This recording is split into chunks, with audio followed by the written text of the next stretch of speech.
where this ruling takes us. These are the stories shaping our nation. Chopper's Political Podcast, available now on all platforms. Listen in and stay ahead. Join me, Nana Akweer, for an informative, interactive news programme with a difference. It's fun. No, he didn't say that, Dave. I'm so surprised. I think there's an element of truth to that. Join me from 3 p.m. every weekend, only on GB News, Britain's news channel. From the school run to the home run, watch a new show for all of Britain. He can say whatever he wants. A straight-talking show where all voices are heard. And, you know, when are we going to stop talking about smashing the gangs and actually do it? With the stories that matter from every part of our country. There's a bit of a crash landing there for your Chancellor. Bold, fearless and standing up for you. That's me, Martin Daubney, 3 p.m. till 6 p.m, weekdays, here only on GB News. The People's Channel, Britain's news channel.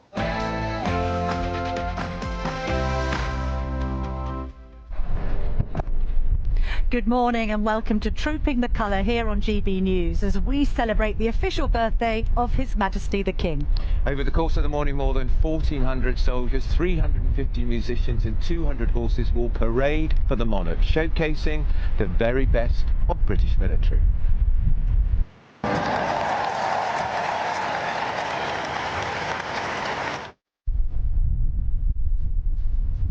Events will culminate in a spectacular RAF flypast right over our heads here at Buckingham Palace, where the royal family will gather on the balcony to greet the crowds. All morning will be live across the capital here at Buckingham Palace, on the Mall and of course at Horse Guards Parade. Good morning from Horse Guards Parade, the main stage of today's Trooping the Colour. Later this morning, the King will arrive here as the ceremony gets underway. So we'll be right here at the centre and the heart of today's Trooping the Colour. And we're on the Mall, where people have been getting here since the early hours of the morning to get a view of today's procession. And welcome to the GB News Trooping the Colour watch party, joined by so many members of the GB News family. Yes, we are so excited. We're going to be getting their reaction to all the proceedings today. And it's a double celebration because we're also celebrating GB News' 5th birthday.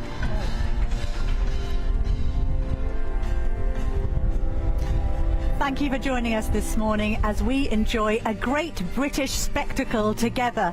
I'm Camilla Tominey. And I'm Andrew Pearce. Welcome to Trooping the Colour, GB News Style.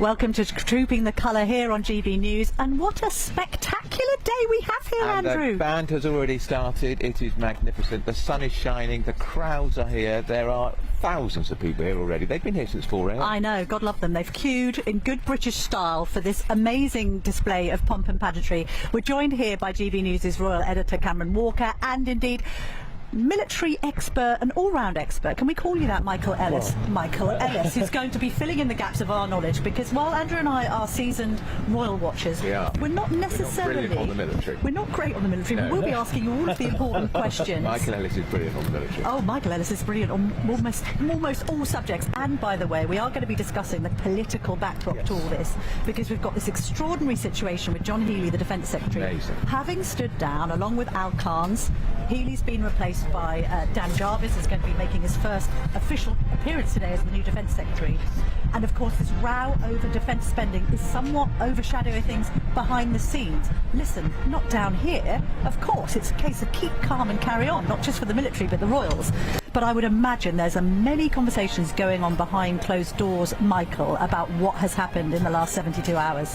Oh, absolutely, Camilla. And in fact, some of the practicalities as well, because every Defence Secretary has some VIP guests from abroad, and at one point there was no one to host them.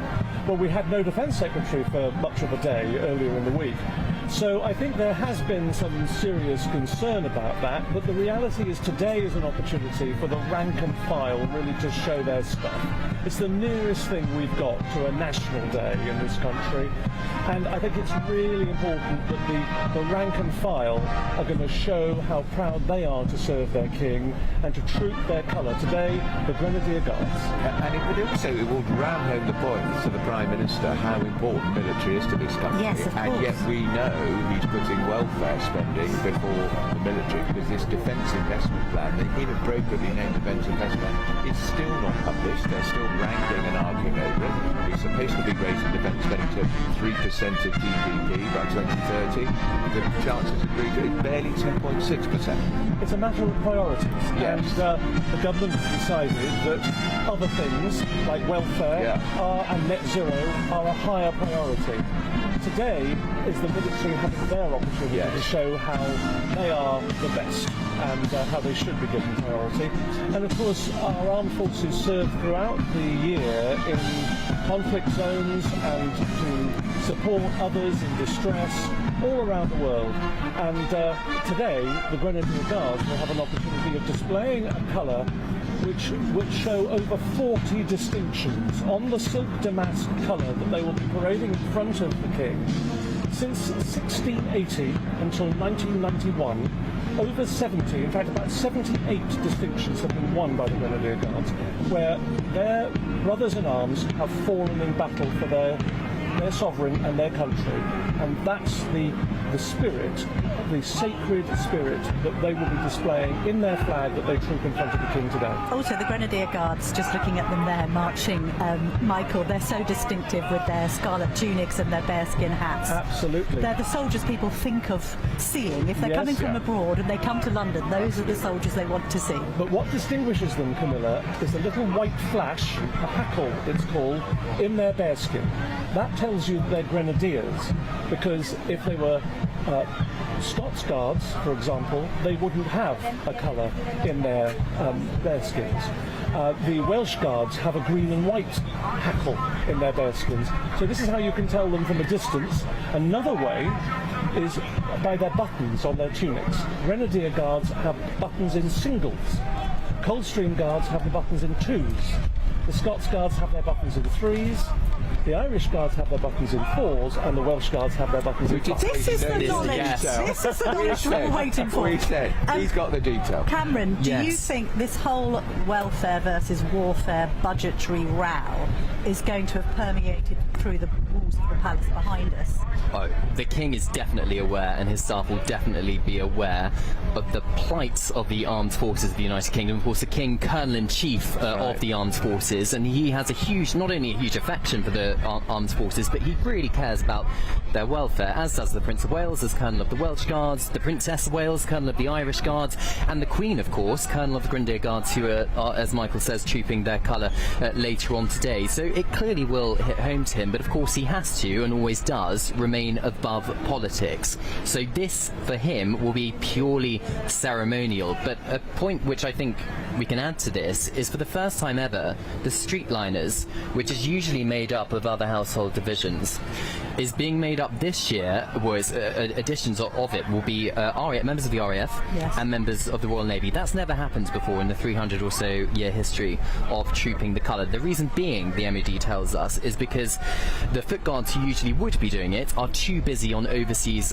foreign deployments. Now, there's no suggestion that that's because we've run out of soldiers, but it does show how in demand the British military is, because we have to remember all the ceremonial stuff that's going on. These soldiers are trained for combat too. It shows how overstretched the military are. It shows how overstretched they are. What is it now? Smallest army since the Napoleonic Wars? Absolutely. And I wonder how quickly the king has a private audience with Dan Jarvis, the new Secretary of State Defence, because he sees Secretaries of States all the time. I bet you will be reading that in the court circuit very soon. Pretty awkward for Dan Jarvis in Horse Guards Parade watching on, having only been in the job for a couple of days, and the Prime Minister's there as well. I believe Cammy Badenoch usually is as leader of the opposition. They'll all be there. Out of the Downing Street wall. Yeah. And yet one of the Royal Navy people who's going to be a streetliner guarding the procession route is actually the youngest military person on parade today. He's an able seaman and he's 17 years of age. Oh, wow. Wow. What a big moment for him. But it's meant to be a recruiting tool, isn't it? Yeah. It's meant to be events like this that young people can look at and say, do you know what, I want to be a part of that. In fact, even on the tube coming in, there's a great new campaign to recruit people to the army, and it's about teamwork and how much fun you can have in the military. And it does work. Just with the political hat on for a moment, Michael, this row, how damaging do you think it is for the Prime Minister? I think it's very damaging. I actually don't think it's survivable. I agree. You cannot have a situation where the military are not supported in a way that the Defence Secretary, who has a long history of loyalty to his party and to his leaders, says that the Prime Minister is unable to keep the country safe. That is a fundamental principle. Extraordinary resignation That is a statement. fatal line. Really, from John Healy of all people, who have come in and I've known for a Very long measured time. man. Quiet, loyal, dignified. It's a political nuclear bomb. It is, and I think if there wasn't a by-election in a few days' time, I think he would already possibly have been out of a job. And Al Carnes, by the way, who was a colonel in the armed forces and then Minister for the Armed Forces in government, he resigning as well is another issue. And of course, one of the things that he was concerned about is not just underfunding, but the way veterans are being treated as far as because he was a veterans minister. And also, by the way, how we're spending the cash that we do pump into the military. He made the point that some of the projects we're spending money on are legacy. We haven't learned much from the drone use in the Ukraine war, for instance. We've got to modernise and get up to speed, and there's been huge procurement problems. Although, to be fair, we must admit, it is a successive government problem, Michael. Been around since the Tories had this issue too. No, Margaret Thatcher brought in Peter Levine. Do you remember back in the 1980s from the commercial sector to try and sort out defence procurement? Well, it never got after the fixed. Cold War, of course, it became axiomatic almost that we can take our foot off the pedal.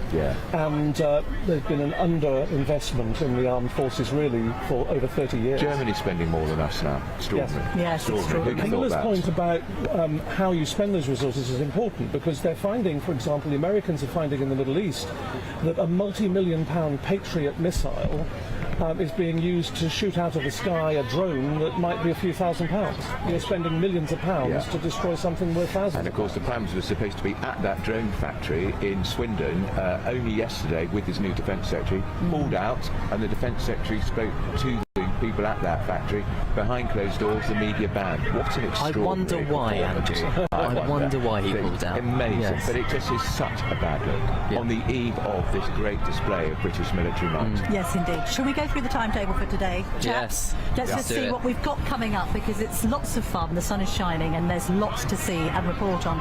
So from around 10:30, we've got the parade travelling from Buckingham Palace and down the Mall to Horse Guards Parade alongside members of the royal family on horseback and in carriages.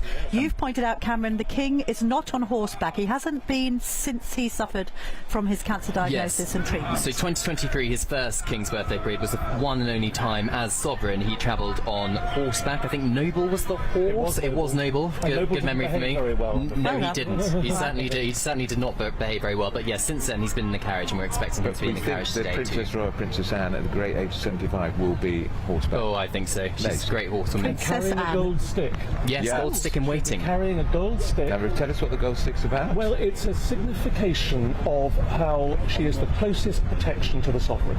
Gold stick in waiting and silver stick in waiting are, if you like, the bodyguard of last resort. Right. And knowing Princess Anne's view, you would not want to cross her anyway. No, to be anywhere near her or her gold stick. Well, of course, she already had an incident on the Mall. There was a kidnap attempt from her back in the 1970s. Do you know what she said? Can we say it on daytime television? I can say it, because it's not too bad. Yes, he tried to kidnap her, didn't he? Yes, get out the car. And she said, not bloody likely. Yes. Yes. Protection officer took bullets for Oh, there were. I think a GC was awarded for that, because police officers and protection officers were incredibly brave and got shot. It was a really serious attempt. Her dress was torn. He actually got into the car and was pulling her and tore her dress. And in 1981, of course, the late Queen riding down the Mall for Trooping the Colour Parade, and a man shot blank rounds at her, startled the horse, which managed to control stole the horse. The guy was arrested and, of course, imprisoned. It was a wonderful horse called Burmese. And she didn't. Yes, And Burmese. the Queen didn't turn her hair. No, She just carried on. Wasn't she amazing? Riding side saddle, which no one does anymore, No. by the way. No one on parade will ride side saddle. That's a vestige of. Can I just say, we want this whole day to pass with no incident whatsoever. Absolutely. Yes. Much as we love newsworthy moments Yes. on GB News, let's just hope that everything is calm here Yes. and epitomises I think the government's generated British quite restraint. enough Yes. news in the run-up to An this. American once said to her, "Where are all your bodyguards?" And she said, "All of these troopers are my Oh my bodyguards." bodyguards. Well, they're very well protected. Now, as we are down here on the Mall, outside Buckingham Palace, we've got some fun going on inside the GB News studio up in Paddington, because we've got a watch party in the capable hands of Charlie Peters and Olivia Utley. About to speak to people here in our GB News family watch party, but I just want to quickly bring in Charlotte Griffiths, royal commentator, and Grant Harold, the royal butler, as he likes to be known. I'll start with you, Charlotte. Obviously, lots of questions being asked today about who's going to be on the balcony. It's been a tumultuous period for the royal family. What can you tell us? Well, I can tell you who won't be on the balcony, and that's Andrew Mountbatten-Windsor, and neither will his daughters. And his daughters are in a really tricky situation at the moment because they are still part of the royal family, but they're not working members of the royal family. And I'm sure they want to be on that balcony, but the time has passed. It wasn't so long ago that you'd see a huge number of members of the royal family on that balcony. But what's happened is over the years that's been slimmed down and slimmed down and slimmed down. But, you know, it's been very controversial this year because of what's happened to the York family and how they've basically been sidelined. And during the fly past, of course, there's usually a bit of a focus on who's behaving, misbehaving, getting a bit of a read into,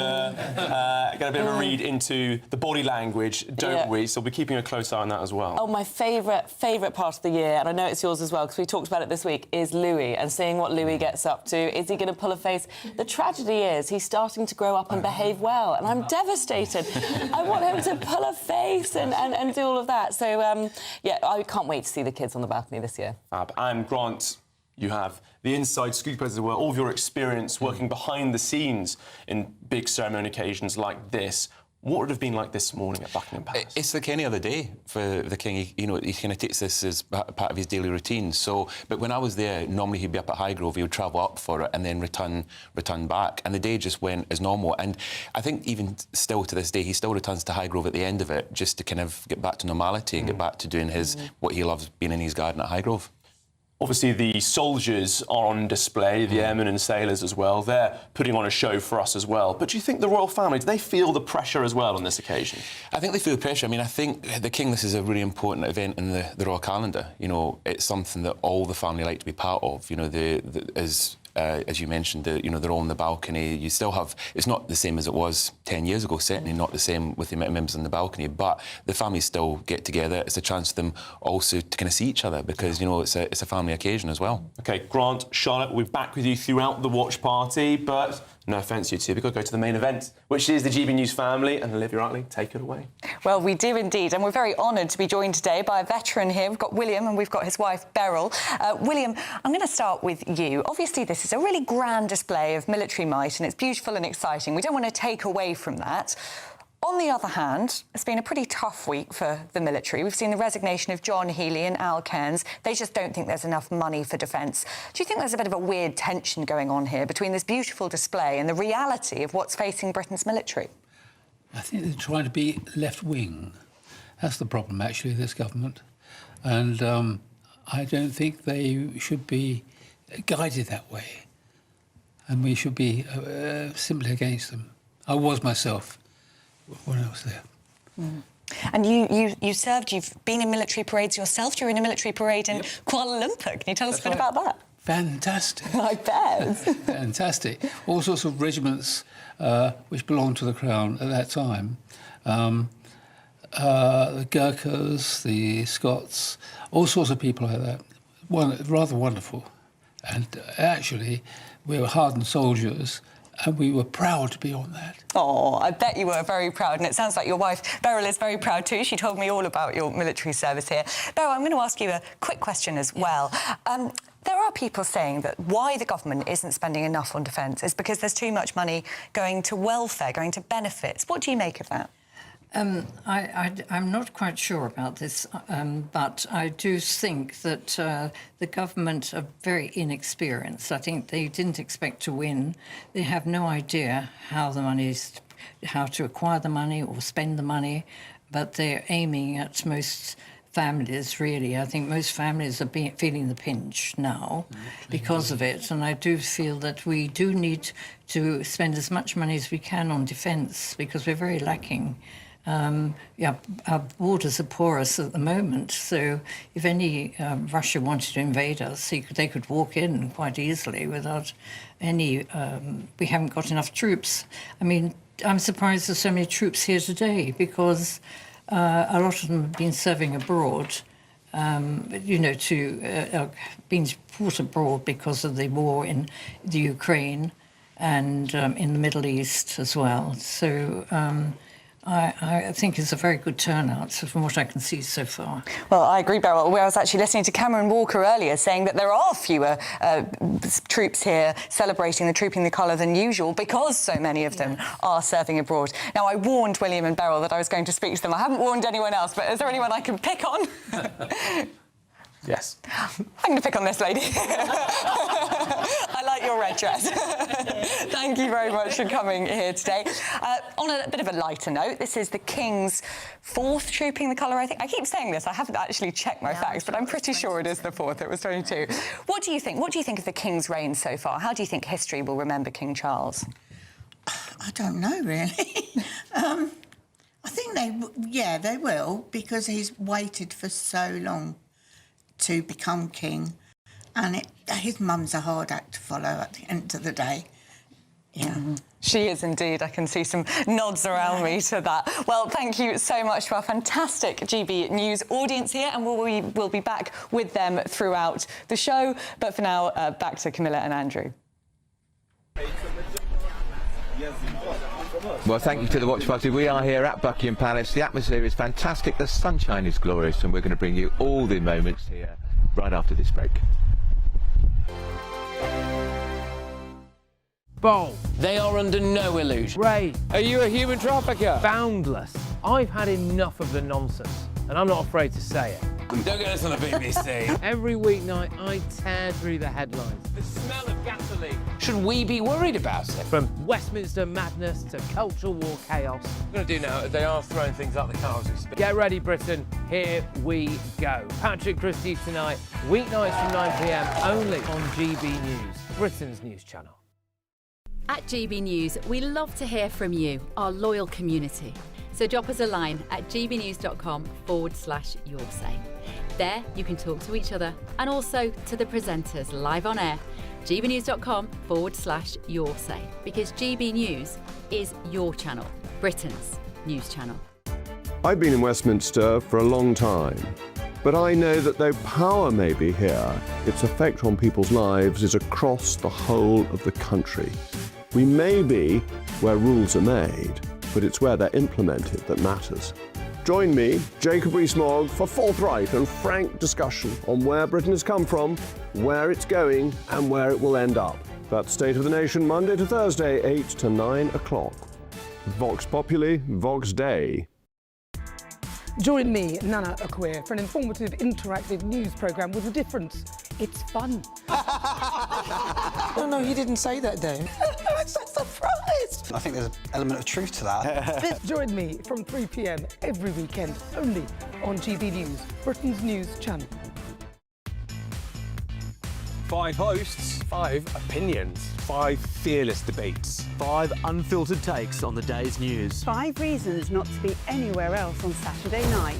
This is the Saturday 5. You got me good there. Britain's biggest Saturday night TV show. It's not a bad brand. Yeah. Uncensored. Very, very racy tonight. On the unpredictable. What did she say? Can you translate it for us? And always entertaining. And how can a country go from being led by William Wallace to Saturday nights from 6 p.m. only on GB News, the People's Channel. Britain's news channel. You're going to want to stay tuned, trust me. Some people enjoy lazy Sunday mornings, but not me. What's the truth of the matter? So that's a very live question. Would you support him if he waters down these plans? Before the spin sets in, I'll be getting to the truth. This is personal. No soft questions, no easy answers. It's one thing if the state has rules in this country. It's another thing whether the police and others actually police them. Setting the agenda and holding those in power to account. You can't really blame her if the system is set up this way. You will not want to miss it, trust me. The Camilla Tominey Show, Sundays from 9:30, only on GB News.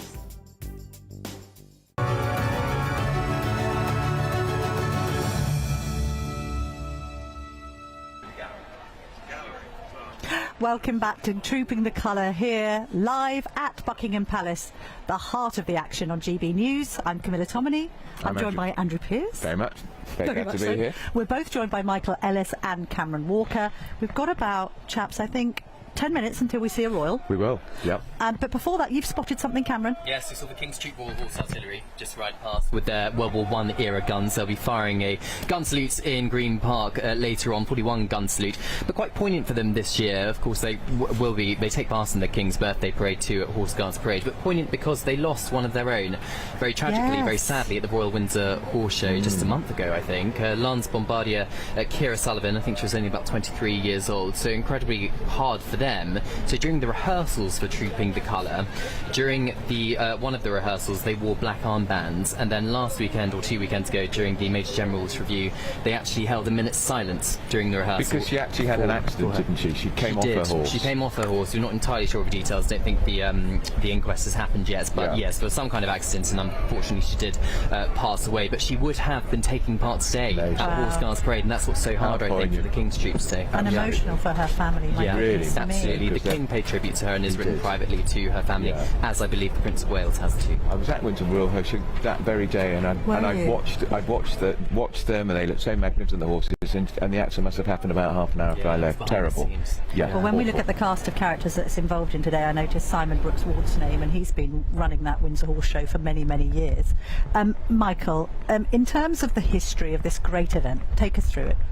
Well, the history, fascinating as it is, Camilla, because there's a reference. You can go all the way back to Henry VIII. The spot where we're going to see the trooping taking place, Horse Guards Parade, we know has been used since at least the 1530s for jousting. The sort of jousting that you would see on Game of Thrones, you know, where they would charge at each other with the long lances. We know that was happening in Henry VIII's time on that same spot where they're going to be parading today. We also know that Queen Elizabeth I, the Virgin Queen, she actually had pageants there, birthday events there, entertainment there, and it's been used really ever since. We know that the birthday parades have been happening there since the 1750s. 1755, to be precise, is the first recorded episode of a birthday parade. They've been uninterrupted since 1805, so for over 200 years now we've had a birthday parade taking place on that self-same spot. I think we should bring back jousting. I think that'd be quite fun. We could do GB News meets jousting. It could be a kind of like, it's a GB News knockout. Yeah. Who do you think would be best at jousting? Is it Michelle Dewberry? I wouldn't want to take her on, would you? No. Although I bet Farage probably likes a good joust. Or we could joust with our so-called broadcast rivals. Well, we could do so. We could do so. I think we've got an idea. We're playing a bit of monkey tennis here on GB News this morning. Michael, tell us why Trooping the Colour. Why does the monarch have an official birthday? Well, the reason for that is actually as simple as this. It's the weather. Because the sovereigns noticed that the weather was often bad. Our current king, of course, his birthday is November the 14th. We can't rely on good weather in November. Frankly, we can't always rely on good weather any time of the year in this country. But yeah, 2 years ago it was awful. The decision was made to have a summer official birthday where the military could do their stuff. And the King's Troop, we just heard the tragic incident that happened at the Royal Windsor Horse Show. The King's Troop never used to be called the King's Troop of the Royal Horse Artillery. That only happened in 1947 when the late Queen's father, George VI, visited what was the riding troop, and he liked their performance, their turnout, everything about them so much, he said, in perpetuity, you can be called the King's Troop of the Royal Horse Artillery. And when the late Queen came to the throne in 1952, she wouldn't let them change the name to the Queen's Troop. kept it as the King's Troop. Their guns are their flag for them. The guns that Cameron alluded to actually saw action at the Battle of the Somme.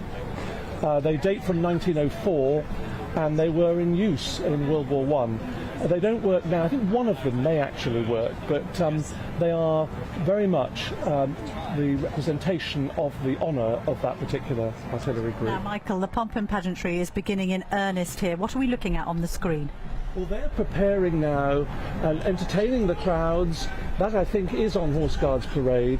And the bands there, led by the gentleman in gold there, that is actually real gold, by the way, just in case anyone was doubting. It's 9-carat gold. Gosh. And it's very heavy. The good news is they're very old, some of these items of clothing, so they're not replaced every 5 minutes.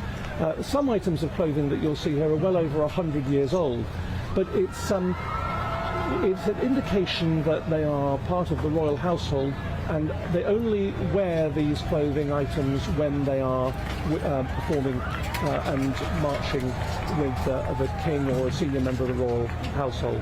And these are grenadiers now, and as we were saying before, the buttons are spaced singly on their tunics, which indicates that they are grenadiers. The Coldstream Guards, whose motto is Nulli Secundus, second to none, they actually are... Just to interrupt you there, that's the king arriving at the palace. So just in terms of timetable, we'll have the other members of the royal family leaving before the king. We look forward to seeing them in a few minutes' time, the royals appearing both in carriages and on horseback, and then the king leaves afterwards, Michael. Just a quick note on the official birthday. Here's a conundrum. It's Prince William's birthday a week on Sunday. He's the 21st of June, and I know that because it's directly a week after my birthday, which is tomorrow, saying that for my husband more than anyone. Yes. And Happy birthday, Camilla. He's born on Midsummer Day, William, so he gets an official birthday parade that's actually on his birthday when he becomes king. He may very well do. That is an interesting point. And we'd have to go back quite a way. We'd have to look in the records to see whether that's happened before.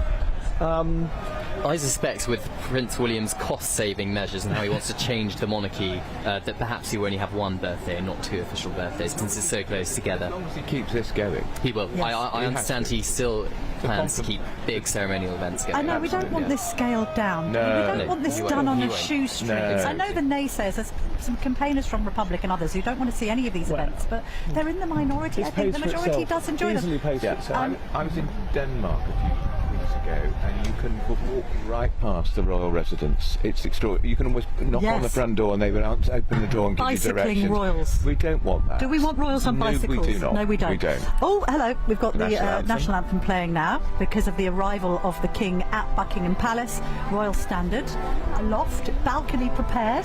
Can you see that the cloth is out on the balcony? And a very large royal standard, of course.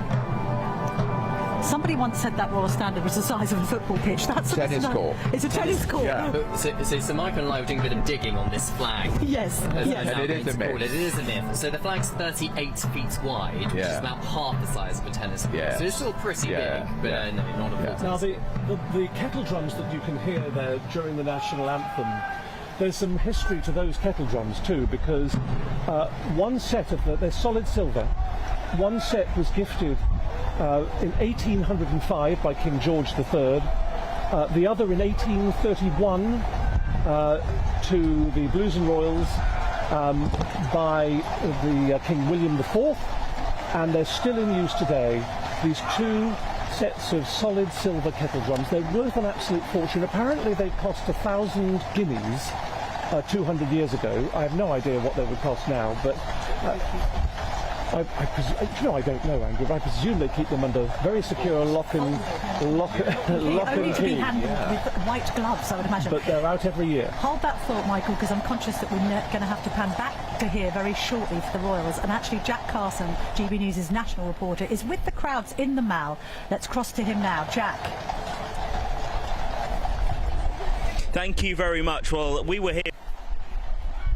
Every hour that's gone by, it's got busier and busier. As you can see here on this part of the Mall where we are, we've got members of the Royal Navy line the barriers where people, of course, have already been enjoying much of the spectacle that we've been seeing, and again a bit more. And every time something happens, the phones go up, people wanting to capture this moment. Some of them here for the first time, some of them here for the fourth, fifth, and ultimately people from around the world and around the country. So let's speak to one lady who we've picked out from the crowd. Why have you wanted to be here today? Hello, my name is Naomi Yoguraj. I'm very much happy and excited because this was my first time. I never been visited before, so I'm very much interested to see the parade and everything. The people are always joyful and very happy, and they're excited, and myself as well. So this is the first time. I'm very much eager to see what's going to happen, and so I'm very much thankful for giving this opportunity. And what is it about the royal family? Is it British pageantry? Is it the royal family? What is it about all of this spectacle that we see today that's brought you here? Because this was my first time probably in England, so I all the way came from Portsmouth. So because I thought it's for a change, and as a British people that we need to know our culture and aspects as well. So it will give a good opportunity for people like what's going on and the future and what was it and the importance of the event. So it's a good opportunity for everyone to viewing. So most of the people won't get this opportunity because I'm just a public viewer. So I could not spend much money, like even £10 I couldn't afford to. But I'm very much happy for giving this opportunity for me for viewing. So I'm very much thankful for that, and I'm excited as well. Amazing. Thank you so much for speaking to us. And that sense of excitement, it is all down this mountain. You might spot over 200 of these to lots of people all down the mall. So look out for these a little bit later on too.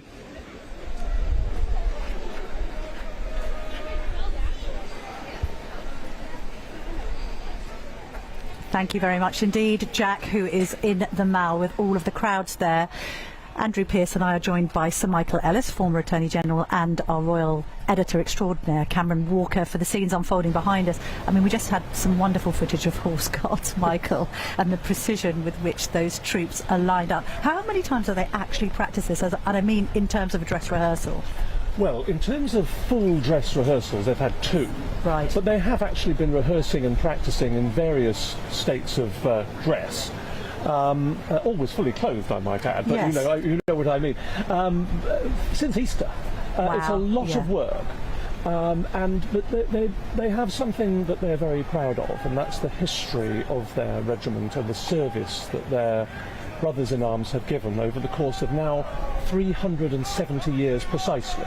Their formation year was 1656, and in Bruges, actually, where they were formed to protect King Charles II, and when he came back at the restoration of the monarchy in 1660, they were the first to support the monarchy at that point.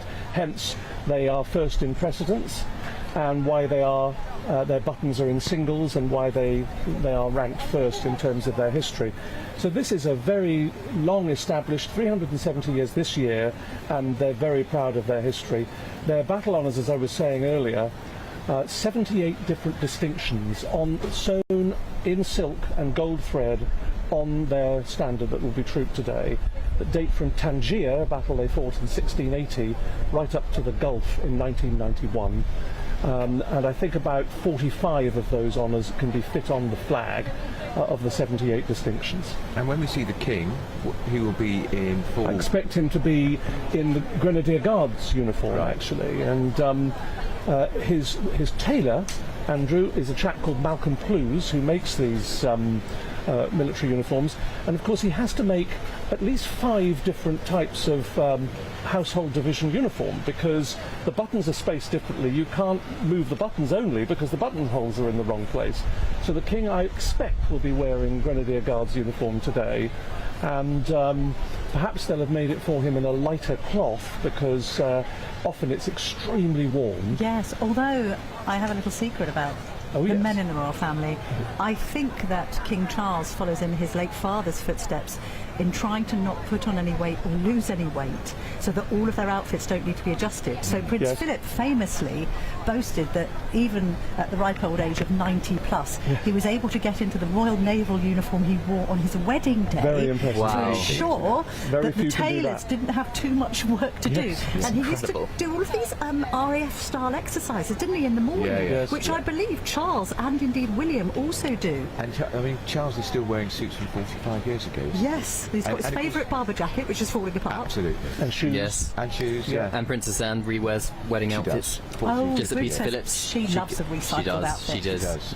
We are now looking at Buckingham Palace because we are waiting for the arrival of the royals, aren't we? We're going to, in just a moment, see them appear. Looking forward to seeing the Wales children, as is ever the case. Looking forward, I mean, from a girly perspective, as I'm surrounded by blokes, I am interested in the outfits, so we can have a discussion about the military. But Cameron, you're going to get some outfit details, we hope, in just a moment. Yes. So we're watching for this, and then the King comes out last. Well, last year, on the colour of the ladies' outfits, Camilla, the Princess of Wales wore a shade of bluey green that had a great significance because she is Royal Colonel of the Irish Guards, and the colour matched their colour. That in the plume in their bearskin, they have what's called St. Patrick's blue. Because green wasn't available when the Irish Guards were formed in the year 1900, because it was used elsewhere, they chose this shade of blue, which was the same colour used for the Order of St. Patrick. And I think she had that, the princess, in common with the late Queen, because she saw the significance of that colour, and she had an outfit made in exactly that shade. So we'll watch carefully. Well, here's another little secret fact, because I wrote a story about this a couple of years ago. Because she's a Colonel-in-Chief of the Irish Guards, she does have a right to participate in this on horseback. Yes. And it was considered some years ago whether or not she should do that. Now, you remember back in the day we did stories about her being allergic to horses. I do. Which she is. Yeah.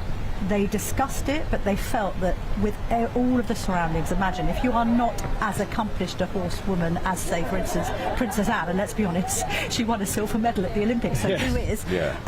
It's very difficult to do that and to perform on horseback in front of this crowd. She did have the right to do so, but also as a mother, I think she thought she wanted to remain in the carriage to make sure the three children weren't Yes, but also her health as well. Since 2024, of course, her cancer diagnosis, recovery, of course, now, thankfully. But she pulled out very last minute last year. I was at Royal Ascot, and she didn't even ride in the carriage. She pulled out very last minute, to the point where it was printed in the not order of service, whatever the booklet says you get at Ascot, the carriage list. To the bottom of what that was about. We didn't. We think it was a very, very hot day. Yes. And they just said this is part of her gradual recovery. But clearly she was meant to be there. There's no getting away from that. The King is still being treated from cancer. We should never forget that. Yes, absolutely. In the birthday honours, he's given honours from the Royal Victorian Order to a couple of the medical household. Right. Ah, has he? Also honours given to, well, Dame Helen Mirren is getting a companion of honour. Because I looked at her and thought, well, she's already a dame. Can you get anything better than that, Andrew? And how many more times can she play the Queen? I don't know. But I think it's a good sign that they must be happy with her portrayal of the Queen. I think so. They always say that the Queen never watched the Queen. And I'm not sure I believe that. No, and a knighthood for Kevin Sinfield, whose support of his best mate, Rob Burrows, has actually melted hearts across this nation, hasn't it? And I think he had been being called Sir Kev for quite some time before this honour was actually bestowed upon him. But he's raised £11 million for motor neurone disease. It's quite astonishing, that. And an exclusive for GB News, I understand that the Prince of Wales is delighted that he is being knighted in the King's birthday honours. He's been following that closely. Well, he also surprised him across the line of that sponsored run or walk. It was wonderful. Yes, and he surprised Kevin and Rob with. We're expecting a carriage now. It's Kevin and Rob with CBUs before Rob died. But yes, I believe this is a carriage coming out. Let's have a look at who's in the first carriage. It's interesting just as minutes well. away now, the likes of William and Kate, they're following what we're all following ourselves in the news. These extraordinary stories of courage and bravery that they're tuned into as well. Now, if my list is correct, this should be the Duchess of Edinburgh and Vice Admiral Sir Tim Lawrence in this particular carriage. Also known as Edward and Sophie to the uninitiated. We still think of them, don't we, as the Wessexes, but they're now not Edward, Tim Lawrence. Oh no, sorry, Tim Lawrence. I beg your pardon. I'm so sorry. Edward's on horseback. He is on horseback. camera. It's all right. So let's just see when when they turn. Is that the Duchess? It is. Yes. So they are in the number one. I'm going to. Is it barouche carriage? So that is the barouche carriage. Brother and sister-in-law, lovely. Yes, Duchess of Edinburgh, Vice Admiral Sim Lawrence, the number one barouche carriage. That looks like There we have the Duke and Duchess of Gloucester, yes. In number two barouche carriage. He must be 80 odd now, Michael. It's around 80, yes. And still doing engagements. And the barouche type of carriage is simply a carriage that has a cover that can be pulled over. You might see an Ascot landau, which is sometimes used as well on these occasions. And that is the carriage we are expecting next to contain, we believe, the Princess of Wales and probably the 3 children as well. We've said it before, haven't we? Figures like Sophie Edinburgh and indeed the Duke and Duchess of Gloucester go about their daily lives, so they do their royal work. Yeah, they don't have much fanfare, they don't get any publicity. And it's important, isn't it, their role, because the monarchy has naturally slimmed down much more considerably than the king ever planned, actually. Let's be perfectly honest, with the departure of his brother, the former Duke of York, and indeed his son, Prince Harry. So actually the role that they do in the background is really, really quite important. Yeah, and of course there was always speculation that Andrew Mountbatten Windsor's daughters, Beatrice and Eugenia, he always wanted them to join the civil list and to become working royal. That is now so out of the question, Cameron. Absolutely. And also the king is, of course, privately funding their apartments within royal palaces, which has caused in the last week. It has caused controversy, but also arguably it is his right. He is the monarch and it's his personal money. This isn't our money as taxpayers. This isn't part of the sovereign grant here. Nonetheless, it is arguably perhaps a bad look in some circles, given everything that's happened. These are the lifeguards just riding past the St. Kitts Buckingham Palace. They're married women with successful husbands.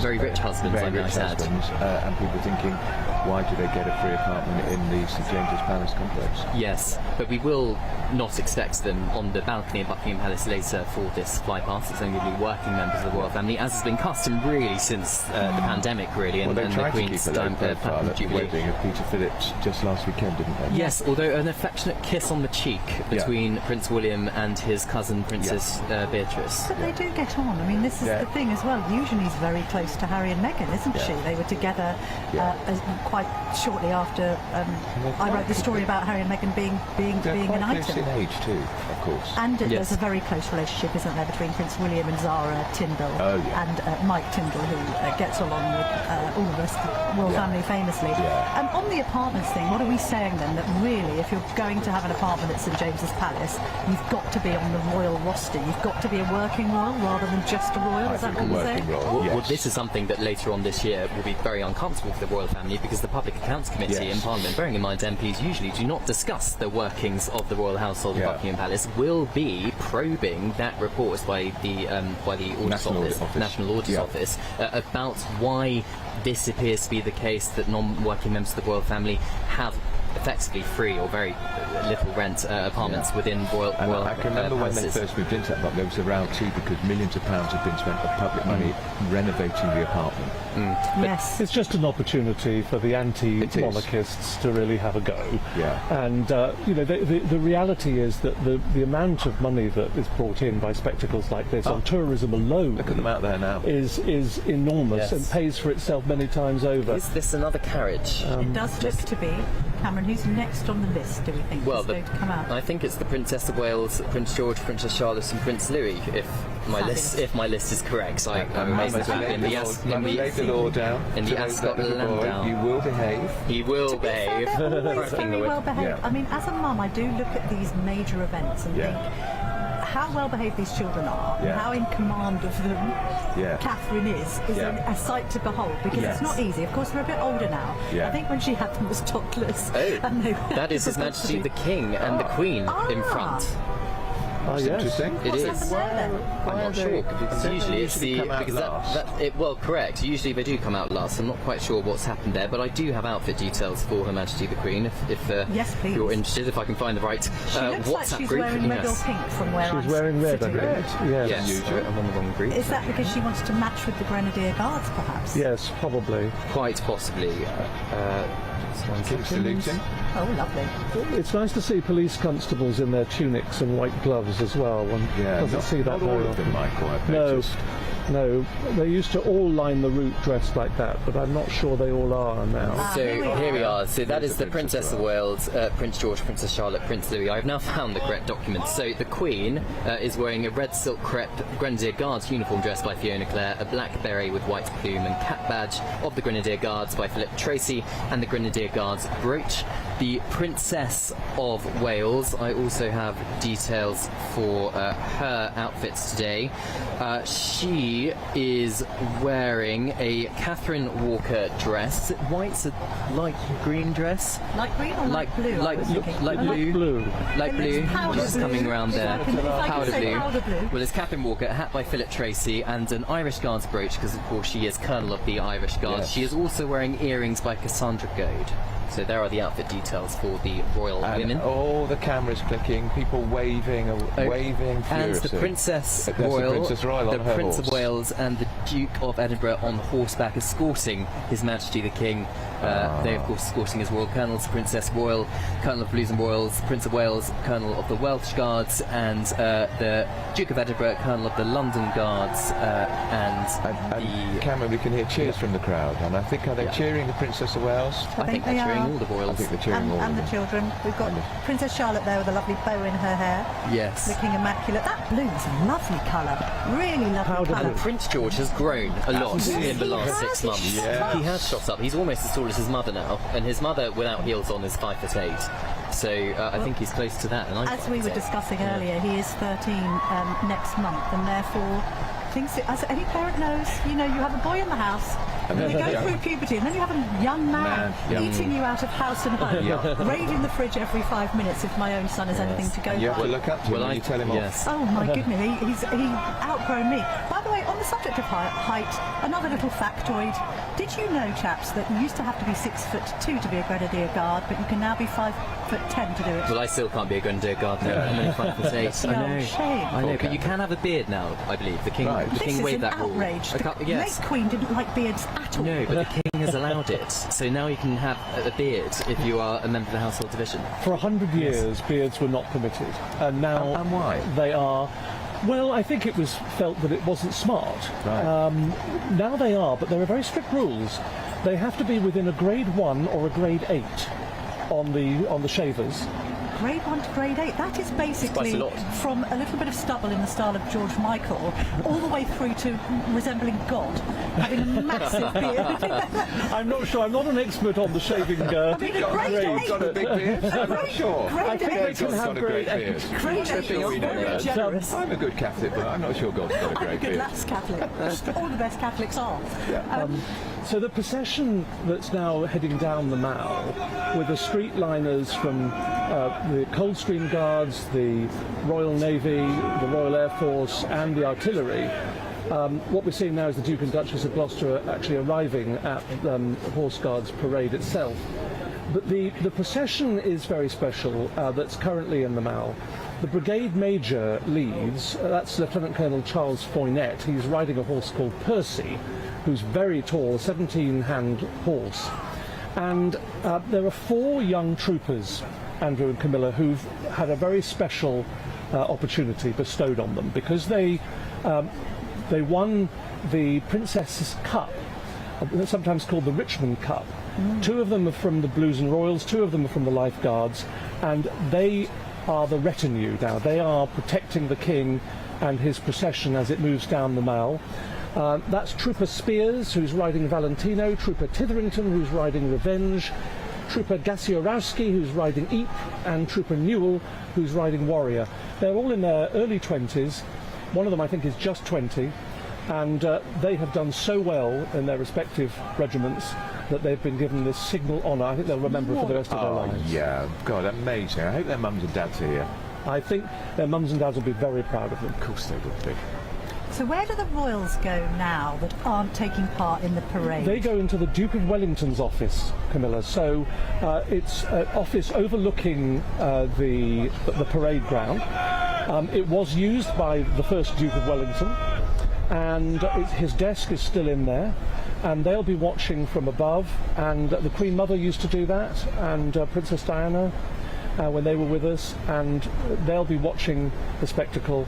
No doubt Prince George will be thinking that he'll be doing this in no time at all, but that's where they'll be watching from, and there's some amazing works of art in that office, but the thing they're really proud of is the Duke of Wellington's desk.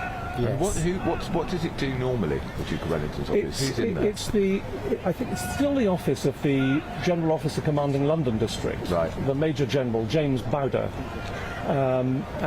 When Wellington had the office, he was in charge of the entire army. We are going to just leave the events here for just a moment and go back to the GB News studio in Paddington, where we are hosting a watch party. They're bringing out the bunting. I think we're serving up some champagne or something similar. Well, if anyone's got any champers, do bring it down to where we are outside Buckingham Palace. But first of all, let's speak to Charlie Peters and Olivia Utley. Yes, we are indeed hosting a watch party. We've got our audience very excited about the idea of champagne. Maybe we'll have to get a runner onto that job. Lots of chocolate biscuits, though, so at least we've got something really hotting up in the studio. I'm going to speak now, before Charlie goes to our studio audience, to Charlotte and Grant. Grant, I'm going to start with you, because we've just been watching the King and Queen come in there. We were admiring outside Camilla's fantastic outfit. Can you tell us a bit about that? Well, it's obviously inspired by the uniform of the Grenadier Guards, and what's nice is that it's kind of tribute to them. She is Colonel of the Grenadier Guards, so it's quite right that she wears it, and it's kind of similar, a little bit similar to what Queen Elizabeth used to wear when she used to actually be on horseback as well. But obviously, this is a more modern approach to it. And I was just saying that she was actually supposed to do the review last Saturday, but of course she was at the wedding up in the Cotswolds of Princess Anne's son, Peter, so she missed out on that. But it's nice to see that she's here for this today. It's wonderful to see them both here today. And Charlotte, I was struck today by how grown up the little royal children look. No longer Louis pulling faces anymore. There they are in their suits, and it's a really important summer for the children, isn't it? Yeah, it's a really poignant time for the Wales family, because George is leaving his prep school and is about to go to big school, and soon he's going to turn 13. We're going to have a teenage prince. And also, I think Charlotte is preparing to change schools as well. She's only a year younger than him. She's 11, so it's a really important summer for them. I heard that the Wales family want to really hunker down this summer. Of course, they've got this event, they've got Ascot, but after June they're going to be winding down and really spending this summer together as a family, because the kids are growing up all too fast. Oh, they are, aren't they?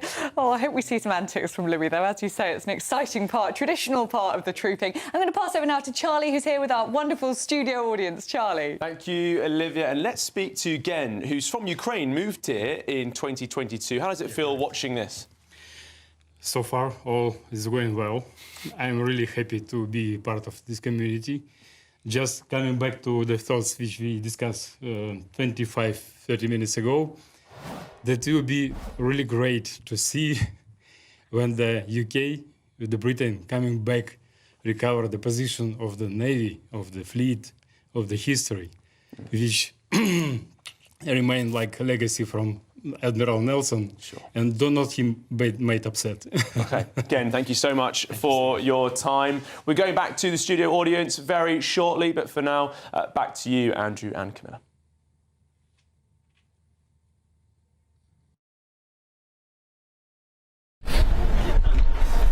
Welcome back to Buckingham Palace, where we are watching Trooping the Colour to celebrate the King's official birthday. It is exciting. I think it is. It's nice because the crowds are here and we're actually celebrating something quite happy today. Really as opposed happy, to all the because doom and it's gloom been in the doom news. and gloom relentlessly, hasn't it, politically? So what stage of this are we at, chaps? Where we've got Cameron Walker with us, Sir Michael Ellis. We've just seen the royals leave Buckingham Palace. They've headed down to the parade ground, and we're waiting for the King to arrive. And what happens next?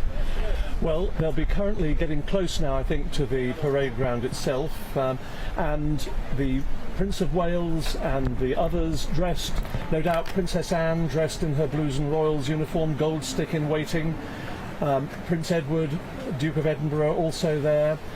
When they arrive on the parade ground, the trooping itself will begin shortly thereafter. So we'll see both on foot and, of course, on horseback. We'll see them parade in slow time and also in quick time. Maybe a stupid question, Michael, but when it comes to the bearskin hats, obviously the royal men were wearing them. Princess Anne in a completely different type of headwear. Yes. Is that because only bearskins are worn by blokes? Yes. only the men wear bearskins. When the late Queen used to ride on Burmese, which she did until 1986, she wore a different type of hat with a little plume that came out of it, and a little red plume, I think it was. So the hat that Princess Anne wears, the Princess Royal, is a bicorn hat, which men can wear bicorn hats as well, and you will see some men wearing bicorn hats, and also cocked hats with the feathers, the ostrich feathers. Swan feathers, I beg your pardon, and they will actually be, you'll see, for example, the Chief of Staff of London District wearing a cocked hat with white and of course feathers. the eco-warriors were protesting only in the last week or so, I think, about the fact that they're still wearing bearskins. Well, nothing else suits. They've tried artificial skin. It doesn't work. It gets too wet and it gets too heavy, doesn't it? Because sometimes we do have the odd soldier fainting. Yeah, exactly. They're so. How heavy are these hats? They're quite heavy, and some of them are really quite tall. So they are.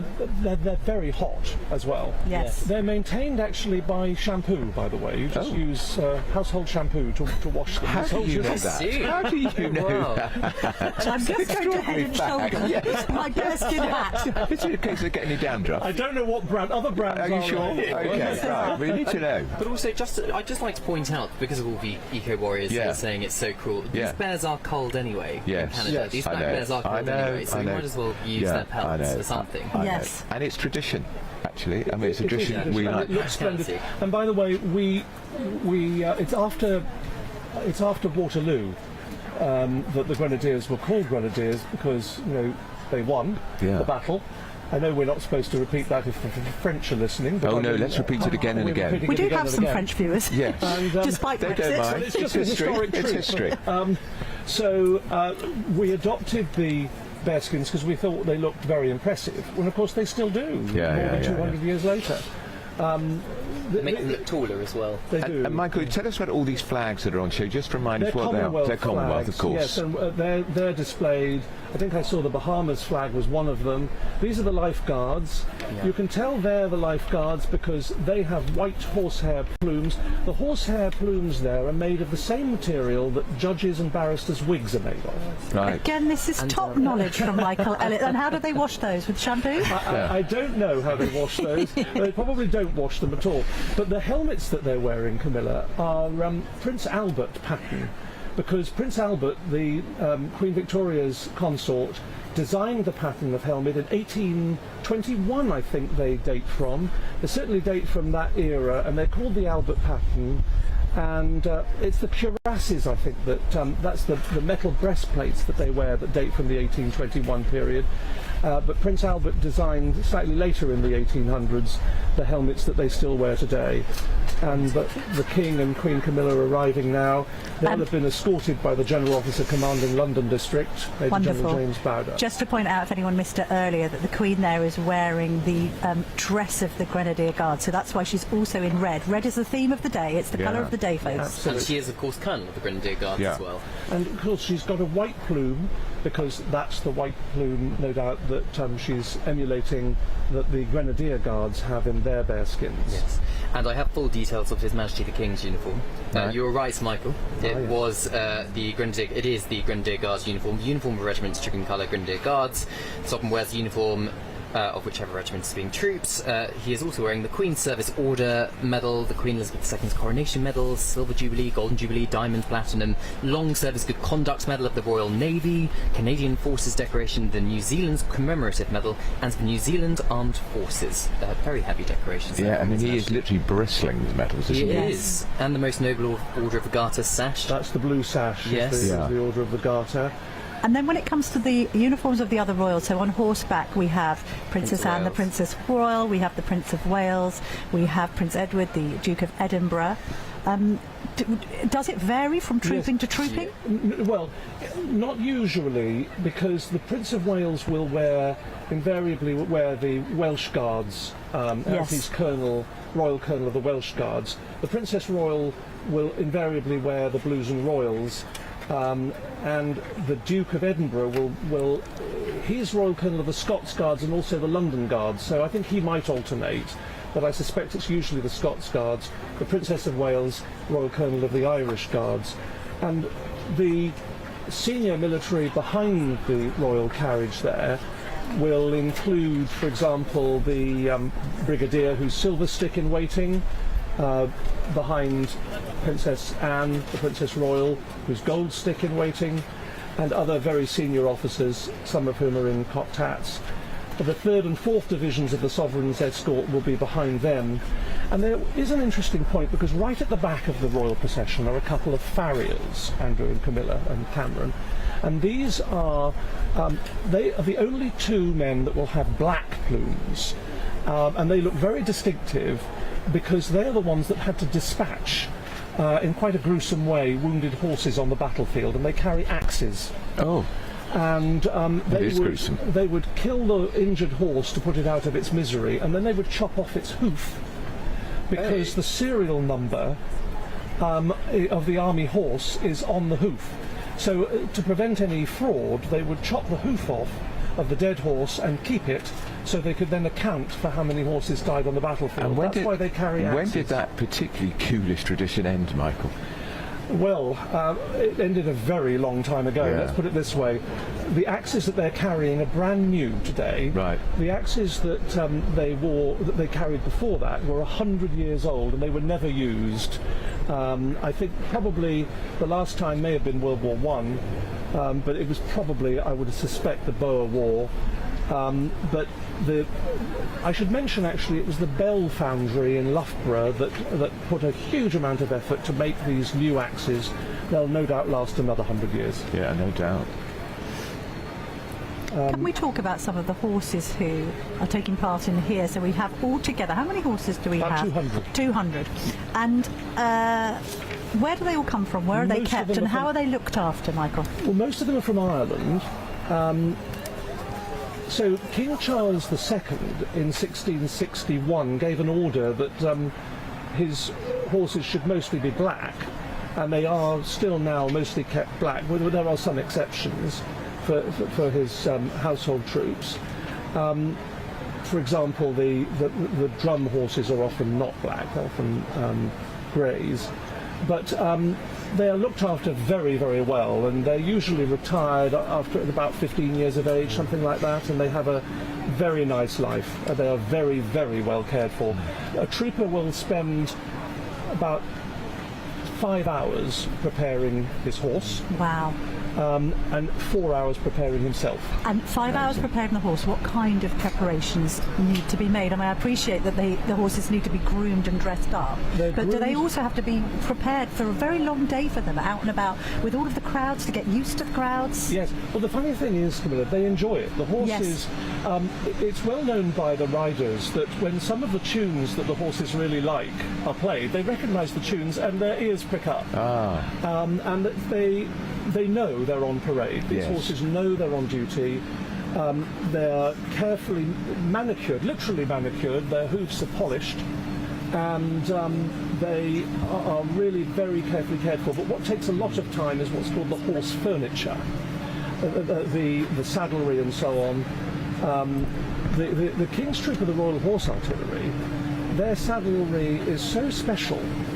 When it was invented around 1900, it was put under the Official Secrets Act, and it was only released from secret. Its design was only released from secret in 2005, because it was so cleverly designed that they could control horses very well with it. So they really do look after their kit. Now the King he's currently reviewing his troops, and it would be a mistake for anyone to think that he can't spot any errors. When the King is saluting there, and that is a way of saluting the rider there who's driving the carriage for the King. He uses his whip to salute in that way, and touches the horse there to turn it. The King will spot any mistakes. very, very few, and they're so tiny that we wouldn't notice them. But if he notices anything, he'll mention it afterwards to the Major General. And the 3 horses behind the carriage containing the King and Queen there is ridden by the Prince of Wales, the Princess Royal and the Duke of Edinburgh. And Michael, you mentioned that a number of the 200-odd horses, most of them come from Ireland. The 3 royal horses, Prince of Wales riding Derby, the Princess Royal riding Noble, which was ridden by the King in 2023, and the Duke of Edinburgh is riding Sir John. They are gifted by the Royal Canadian Mounted Regiments. The Mounties have a long association with the royal family, of course, dating way back to the Queen's coronation, Queen Elizabeth II of 1953. The first horse that was gifted was Burmese, the beloved Burmese, the Queen's horse, in 1969. She adored Burmese. She adored that horse, And when he retired, when Burmese retired to pasture, it was the late Queen stopped riding, and she went into a carriage. Spare time as well as on the ceremony. Yes. The Queen is looking more military. But she's from a military background She herself. is. Well, her her first father husband was, as well, and her Andrew father Parker Bowles, and her was in the father military. was decorated in the war. Yes, that's right. He was. The late He was Queen a war always used to hero. wear a Egypt. contrasting colour. Yeah. She would very often wear a colour, anything other than red, in fact, the late Queen, because she would wear a colour that would show her out to the crowds from a long distance away. There's the Princess of Wales, who's Colonel of the Irish Guards. The children will be up in the Duke of Wellington's office behind that dais. We don't need to be sexist here, but Camilla, what do we think of the Princess of Wales outfit? Well, I think she always looks effortlessly elegant. She is a class act, let's She be really perfectly is. honest. Her tailoring is exceptional. She Yeah. always looks absolutely immaculate. Yeah. Yes, she does. And I don't think today is any different. No. Wide-brimmed hat, Yes. completely sophisticated. The colour is stunning, isn't it? It's got a wonderful white trim on the front. I mean, to be fair to the Princess of Wales, I don't think I've ever seen her in a bad outfit. I mean, if anyone can challenge me, please come forward with some evidence. Her deportment is perfect. She has an absolute royal. She's rock star royalty, isn't she? She really is. But what's interesting as well is that this woman isn't just a clothes horse. It was the same with Princess Diana, in the sense that as we move forward into a modern, new future for the House of Windsor, we look at this lady who has had a very difficult couple of years, not just because of the cancer diagnosis, with the fallout of Megxit, she's had to move house, etc., etc. She's obviously bringing up 2 young children who themselves are going to have to be in the limelight, so there's a need to balance duty with family. And yet she is, if you look at her really now, not least because we're so slimmed down, the most pivotal player in this family now. She is the wife of a future king. She's the mother of a future king. She is, I think, undoubtedly, the very quietly confident, resolutely calm power behind the throne. So I think we find her interesting because, a little bit like the late Queen, she's also a bit of an enigma. She's quite economic with her words. We don't really know that much about her, even though she's one of the world's most photographed women. Doesn't do interviews. Doesn't do interviews. I mean, we would love her to be doing We would interviews love with her us, to do wouldn't interviews. we? We're here. We would. We're here, Mum. We are trying. Yes, of course. The GBNews studio door is open. You're Well, in fact, for any of them. Anyone can come on. really. But don't you agree with that, Cameron? The role of I mean, I know people think that sometimes royal commentators are prone to hyperbole, but because of everything that's happened since 2020, her role has become a lot more significant. It has, and I was with the Princess of Wales just 3 or so weeks ago in Italy for her early childhood fact-finding mission. That was her first solo mission of being 6 to cancer. It was indeed, and she not only was, of course, championing the early years, which she wants to become her global mission, similar to what the Prince has done with Earthshot and the environment, but the reaction from ordinary Italians who had travelled to this tiny town in the north of Italy, Reggio Emilia, was absolutely incredible. And the press, even before the princess had arrived, she was on all of the local front pages.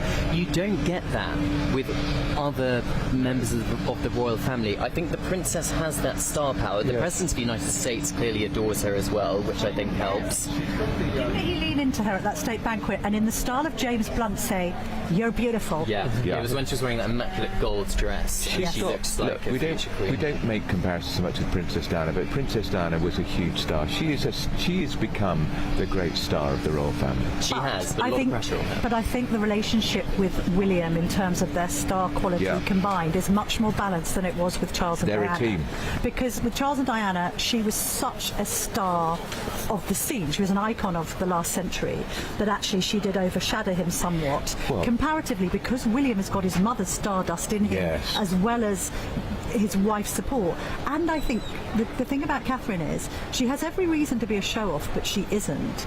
She's not an extrovert, she's an introvert. She's actually quite comfortable in that +1 role, even though she's transcended it. Yeah. He's there to support her, she's there to support him. Look at her there. Stunning. Look at that millinery, Cameron. Honestly, Philip the hat Tracy. is Philip Tracy. Of course it is. Of course it is. We know Philip Tracy. I think she will be Philip Tracy hat. A matriarch. She will do. I would like to know who is babysitting Prince Louis up in the Duke of Wellington's office. Well, is it the Duchess of Edinburgh who's been lumped? Do you know what? with the Who I three would kids? get? I'd get the Duchess of Gloucester, because she sometimes looks a bit scary. Or Princess Charlotte, who I think is a Princess Anne of the future. And you see her occasionally in the carriage, on the balcony, scolding her younger brother, Prince Louis, when he's starting to misbehave, and sometimes actually Prince George. I think she's going to be... Charlotte's a little bit reminiscent of the Princess Anne figure of the family, isn't she? She is. She's the sister, but she's in control of those boys. I think it's a bit like today. I think Princess Anne is still the bossy sister, isn't she? Do you know what? I hope I did send this through talking about having brothers. I'm the youngest child with two older brothers. I was often beaten up. I bet you fought back quite well. I was put in goal the whole time with a flat football and a pair of gardening gloves, Andrew. Oh, boys. But there is a photograph that I have sent through, which hopefully we can flash up later. Oh, we've got it now. This is me at Troop in the Colour. I think that is circa 1984. So that's my brother Ben on the left, that's my brother Matthew in the middle, and that's me with a little, I've got a Peter Pan collar on. Cute. Circa 1984, and let me tell you this, embarrassing now, little did I know then that I would be here today, chaps. Commentating. I was absolutely convinced that day that the Queen, the late Queen, was waving exclusively to me. I kept on saying to my parents, she's waving at me. And my mum and dad were like, yes, she is, she's seen you here. So that's me circa 22 years ago. Did you think you'd marry a prince? 22 years ago, Did 32. you think you'd marry a prince? I've married somebody, you know my husband. I do. He's a prince in my mind. There we are. And That's in a yours, great Andrew answer. Pierce. He's a great man. He's a great man. So we're waiting now. Michael, what's the next stage of this? So what you can see, the chairs, by the way, I should mention that the King and Queen Camilla are sitting on, were, I think, made by the then Viscount Lichfield, now Earl Snowdon, and he made them for the late Queen and Prince Philip, and they are now being used by our King and current Queen. Lindley, I beg your pardon. I was speaking to Viscount Lindley, yes. I slipped up on Tim Lawrence. We're all allowed these little moments, these little brain fog moments. Now the Earl of Snowdon, the second Earl of Snowdon.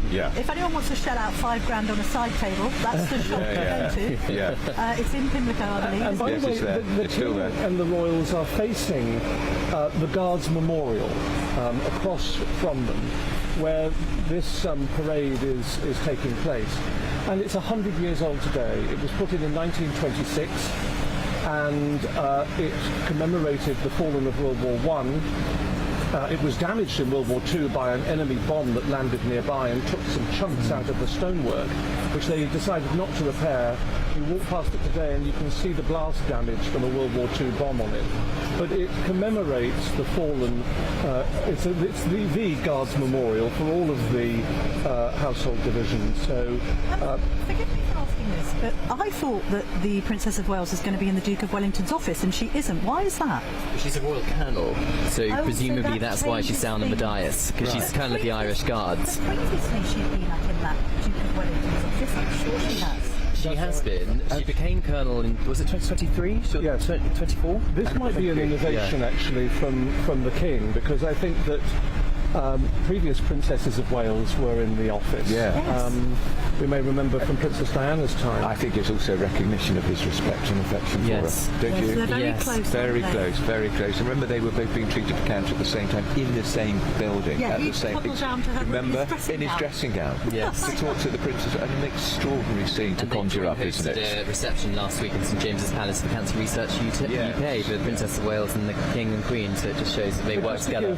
Viewers a bearing here of what we're seeing. So to the left of screen is Downing Street, Sir George Downing's street, which he built in 1725. And then on the right of the screen is the Admiralty, which was built around 1750. And then we have behind the King, we have the Horse Guards building itself with the Duke of Wellington's office. And this is the parade ground on which we know that birthday parades have taken place every year, with one or two cancellations every year, uninterrupted since 1805. Defence Secretary, the Foreign Secretary, maybe the Home Secretary, Leader of the Opposition. It won't be the entire cabinet, but there'll be the principal people there, certainly the Defence Secretary, and they'll come through. There's usually a reception in number 10 in the garden there, and they'll come through a garden gate and sit right on the other side of the wall and watch the spectacle. And they'll often have guests. I believe there may be some VIP guests from Australia this year. But at the moment, the Grenadier Guards are marching to their tunes, many of which they have used. Le Huguenot, for example, has been used every year since 1936, without exception, at Trooping the Colour. So some of these tunes are brand new and have only recently been composed. Others have featured for decades. And actually this year, speaking of compositions, the youngest musician ever, Jacob Little, aged 21, has composed a new tune specifically for this parade. During the quick inspection, it's called Wentworth, and he is he's obviously a member of the armed forces, but that is the youngest person ever, 21-year-old Jacob Little. Musicians here today. Very important part of this of the pomp and pageantry. 1,500 soldiers. And as I said before, there are actually a fair few from the Navy as well, and Air Force who are streetlining, 42 from the Royal Air Force, 84 from the Royal Navy, but the vast bulk, 1,426 from the Army, and they have 200 horses, and about 290 of them are musicians. And so the guardsmen here, this of course is a real test of skill. They make it look easy. At one point they'll be doing a wheel manoeuvre, which is so complicated that it can't be written down anywhere. What they do is they pass it down from musician to musician by word of mouth, what they have to do, because sometimes they have to walk backwards a few steps, sometimes they have to edge forward literally an inch or two, and the precision of the wheel is so complex that it can't be reduced into writing, and they've passed it down by word of mouth. Some of the skills of this trooping, the marching, the way they move in time so precisely, where they turn about, it takes months of practice. On that note, Martin, before we cross back over to the watch party, who is ultimately in charge of all this choreography? Who is at the top of the tree?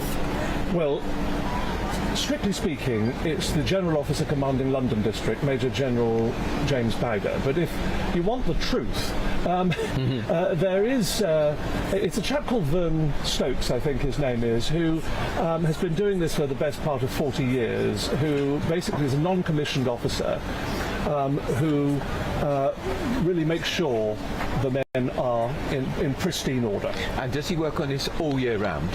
No, he does other things as well, and he's been doing it for decades. He joined the army when he was 16. He's quite a celebrity. He holds a unique rank insignia, which the late Queen had to authorise, with 4 chevrons and a crown. Vern Stokes is known as. We need to get him on the GBNews. I need to get him alongside my children when they're doing their GCSEs and A-levels. get him to drill something into them, or we could get the regimental sergeant major. I was just interested in this chap, Greg Mann, because he's the person we hear shouting, ordering instructions, and I just thought it was wonderful to read that he joined the armed forces aged 16. Oh yes. He's participated in all of the major royal occasions of recent memory, so the Platinum Jubilee, the coronation. This is his ninth trooping, because I think as well, the people that we hear, we think, well, what exactly are they in control of?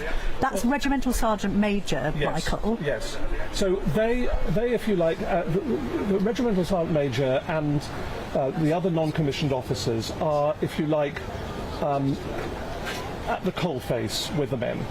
And they are the ones that they'll see every day and be shouted at by them every day. They don't tend to see the general officers, of course, who are technically in command of what's happening today. But to your point about age, we know that there will be 18-year-olds. You can actually join the army still at 16. In fact, you can make an application at 15 years of age, 15 and 7 months. You can join at 16 and a half, I think it is. You can't actually go on the front lines anymore. Some human rights people got at that. And you have to be 18 to go on the front lines, but you can be in service, in military service, still from the age of 16. And when you think we've got 1 million needs, not in employment, educational training, and that is a wonderful career option for them, isn't it? Yeah, absolutely wonderful career, and they really benefit from it, and feel such an esprit de corps, such pride in what they're doing. Instead of languishing benefits. So in their this is the reality, where I think our armed forces are the very best of us, and this is actually what today is actually all about. It's about commemorating, if you like, the service, duty, courage of their comrades who fell in earlier battles, and they feel they attach an almost spiritual dimension to their colours, by the way.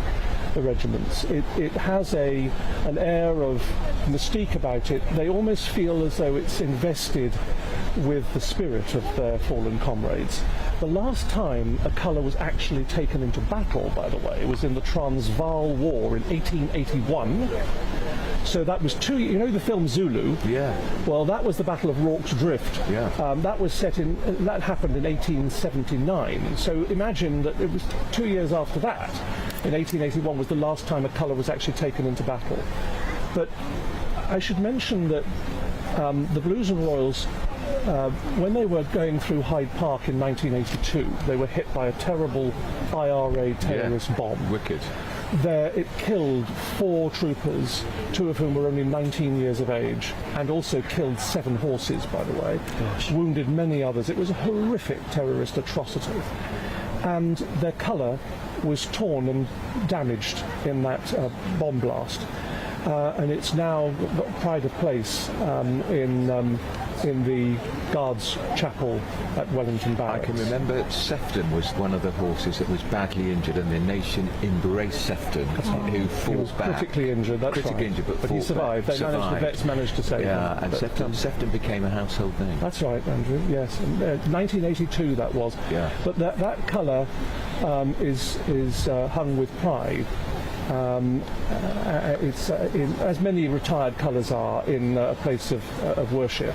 That one's in the Guards Memorial at Wellington Barracks. But that's how special their colours are. Yeah. They are actually often buried in sacred ground when they start to fall to pieces and they can't be displayed any longer. They are buried in sacred ground. So here there are the Grenadiers will have their colours with 45 of distinctions displayed on them. But it's a new colour that was presented by His Majesty the King on the 9th of June. Yes, just in the garden. Palace behind me. Yeah. Well, Trooping the Colour is well underway here outside Buckingham Palace, where we are reporting live with GB News. We'll be back with more. Don't forget, we've still got the fly past to come. We do. We've still got the carriages coming back. We've still got royals to spot. But before we do that, let's cross back to Charlie Peters and Olivia Artley, who are with our GB News watch party in Paddington. Camilla, Andrew, thank you so much for that. Wonderful to be back here at the watch party. As you can see, we've got our wonderful GB News family audience here, taking in the atmosphere, enjoying it so much, of course. And Olivia, we have also been enjoying the encyclopedic knowledge of Sir Michael Ellis. I was just going to say. And Cameron Walker. And Cameron Walker. look, isn't it fantastic to have the pair of them there? We couldn't ask for a better set of presenters down at Buckingham Palace. This is such an exciting day, and I'm so pleased the weather has held up for it. I was just saying, when I was a child, I always went to Trooping the Colour. Always poured with rain every single time. But this is lovely, absolutely lovely. Yeah, a total treat, and as expected, the Grenadier Guards and all the attached arms doing a sensational job. But for a little more reaction to what's going on, let's speak to Charlotte Griffiths and Grant Harold. I'll start with you, Charlotte, royal commentator. What do you make of what you've seen so far in terms of the royal picture? Who's attending and where they're sitting and who they're speaking to? Well, I think Catherine looks incredible, as she always does. She is the star every year these days. And it was really nice to see her sitting with Charles and Camilla, and they were kind of having some small talk, which I think is a really important part of the day. You want to see, I think, every year, the royal family together. It's a sort of check-in of, like, where they're at, who's in, who's out, how is everybody getting along. And, of course, Grant and I were taking a trip down memory lane because Diana used to arrive with Prince Andrew, as he was then known, in a carriage. And we were thinking about, where is Andrew Mountbatten Windsor now? You know, different name, no longer associated with the Royal Navy, with the royal family. And I personally think he will be watching this because he takes a great interest in things like this. And he's in Marsh Farm in Norfolk, you know, feeling very isolated today, and possibly deservedly so.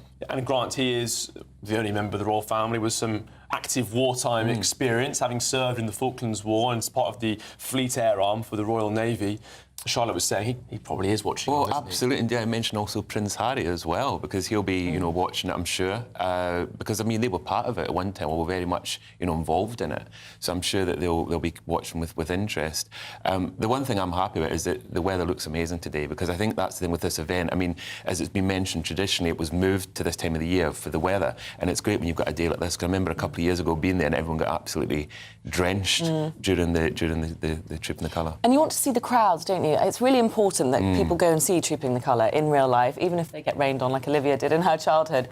And so it's important when there's a nice day like today, because it's you know, we must support this country and support our royal family and support the army and turn up in droves to watch this kind of thing. Grant, what will you be looking out for later as the ceremony proceeds? I think it's the balcony appearance, because, you know, I think that, and I remember that room very well. I mean, I remember being in that room on many occasions. We were never, ever allowed to kind of peek behind the net curtain. You weren't allowed, only the Queen could do that. But, of course, like everybody, I'll be curious to see how many appear in the balcony, because Charlotte mentioned the numbers have certainly changed, so there's a lot less that go on the balcony, but it's very much now the focus of the future of the royal family. Who you see on that balcony is the future. OK, well, as we enjoy the backdrop, these beautiful skies, the resplendent Buckingham Palace, I'll pass over to Olivia Utley, who will take us around the GB News family watch party. Hello, yes, I'm here with Anton, GB News viewer. Thank you very much for coming here today. What's been your favourite part so far, and what are you most looking forward to? Seeing all the people that are involved in it, and all the army, all the soldiers and everyone. Fantastic. Who's your favourite royal? Put you on the spot there. I like them all. You like them all? Very diplomatic answer. Thank you so much, Anton. Really grateful that you've come to our GB News watch party. We're going to go down here to Conno and Peter. Thank you very much for joining us. Really love this very, very dapper suit, Connor. You should be appearing on the balcony. So this is King Charles's 4th Trooping the Colour. Do you think he's been a good, successful king so far? What can we hope for from him for the next 10 years or so?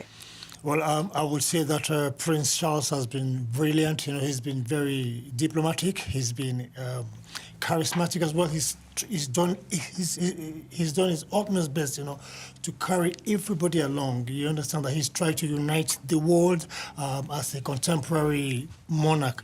I think that he's been brilliant, you know, and I'm looking forward to him as one of the best monarchs ever, you know, in the history of monarchy. Well, that's really nice to hear, because lots of people say that very, very tricky steps to follow in Elizabeth's footsteps, but he seems to be doing a good job. The royal family, and I also see lots of nods down here, so good fans of the monarch here at the GB News studio. There have been a lot of challenges for the royal family over the last 5 years or so. We've talked a little bit about Andrew, Meghan and Harry as well. What do you think are going to be the big challenges for the royal family going forward for the next 5 or 10 years, maybe? Wow, that's a big one. Yeah, it's a big one. I can tell you that from what I see in in the king, in our current king. I think that he's up to the challenge. He's been very, very smart, with going about issues revolving around Prince Andrew, for example, former Prince Andrew. He's been really, really very dynamic, with the way he's been going about things. And I see him at some point in time uniting the royal family. Prince Harry has always been my favorite member of the royal family, and I can't wait to see him and Prince William, come together as one unit. I remember sometime in 2021, I played a football tournament with both of them, somewhere at the Green Park. I really can't wait to see them coming together, as one big family, Oh, you're very hopeful there, Conor. Let's see if they actually do come together. We can keep our fingers crossed. Yeah, very optimistic about that. Yeah. Well, thank you very much here from the GB News Watch Party. We will be back throughout the programme, but for now, back to Camilla and Andrew in the studio. Well, thank you for that. So, Camilla, watching this very intently will be young George, Yes. who's going to be 13 soon. Is he automatically going to become part of the armed forces when he leaves school or university? Because it's automatic normally because the monarch is commander-in-chief.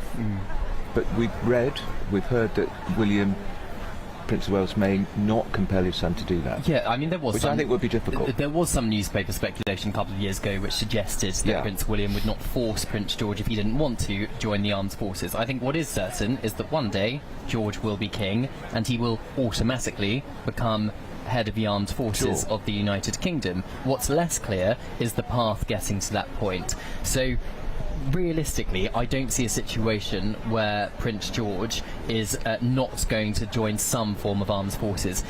Wherever he ends up going to senior school, inevitably that school is going to have a combined cadet force, as many private schools do in the United Kingdom. Especially if he goes to Eton. Exactly, Eton or Marlborough or wherever. They haven't officially announced that school yet. Just on that, what's your money on? My money's on Marlborough. Is it? And I'll tell you why.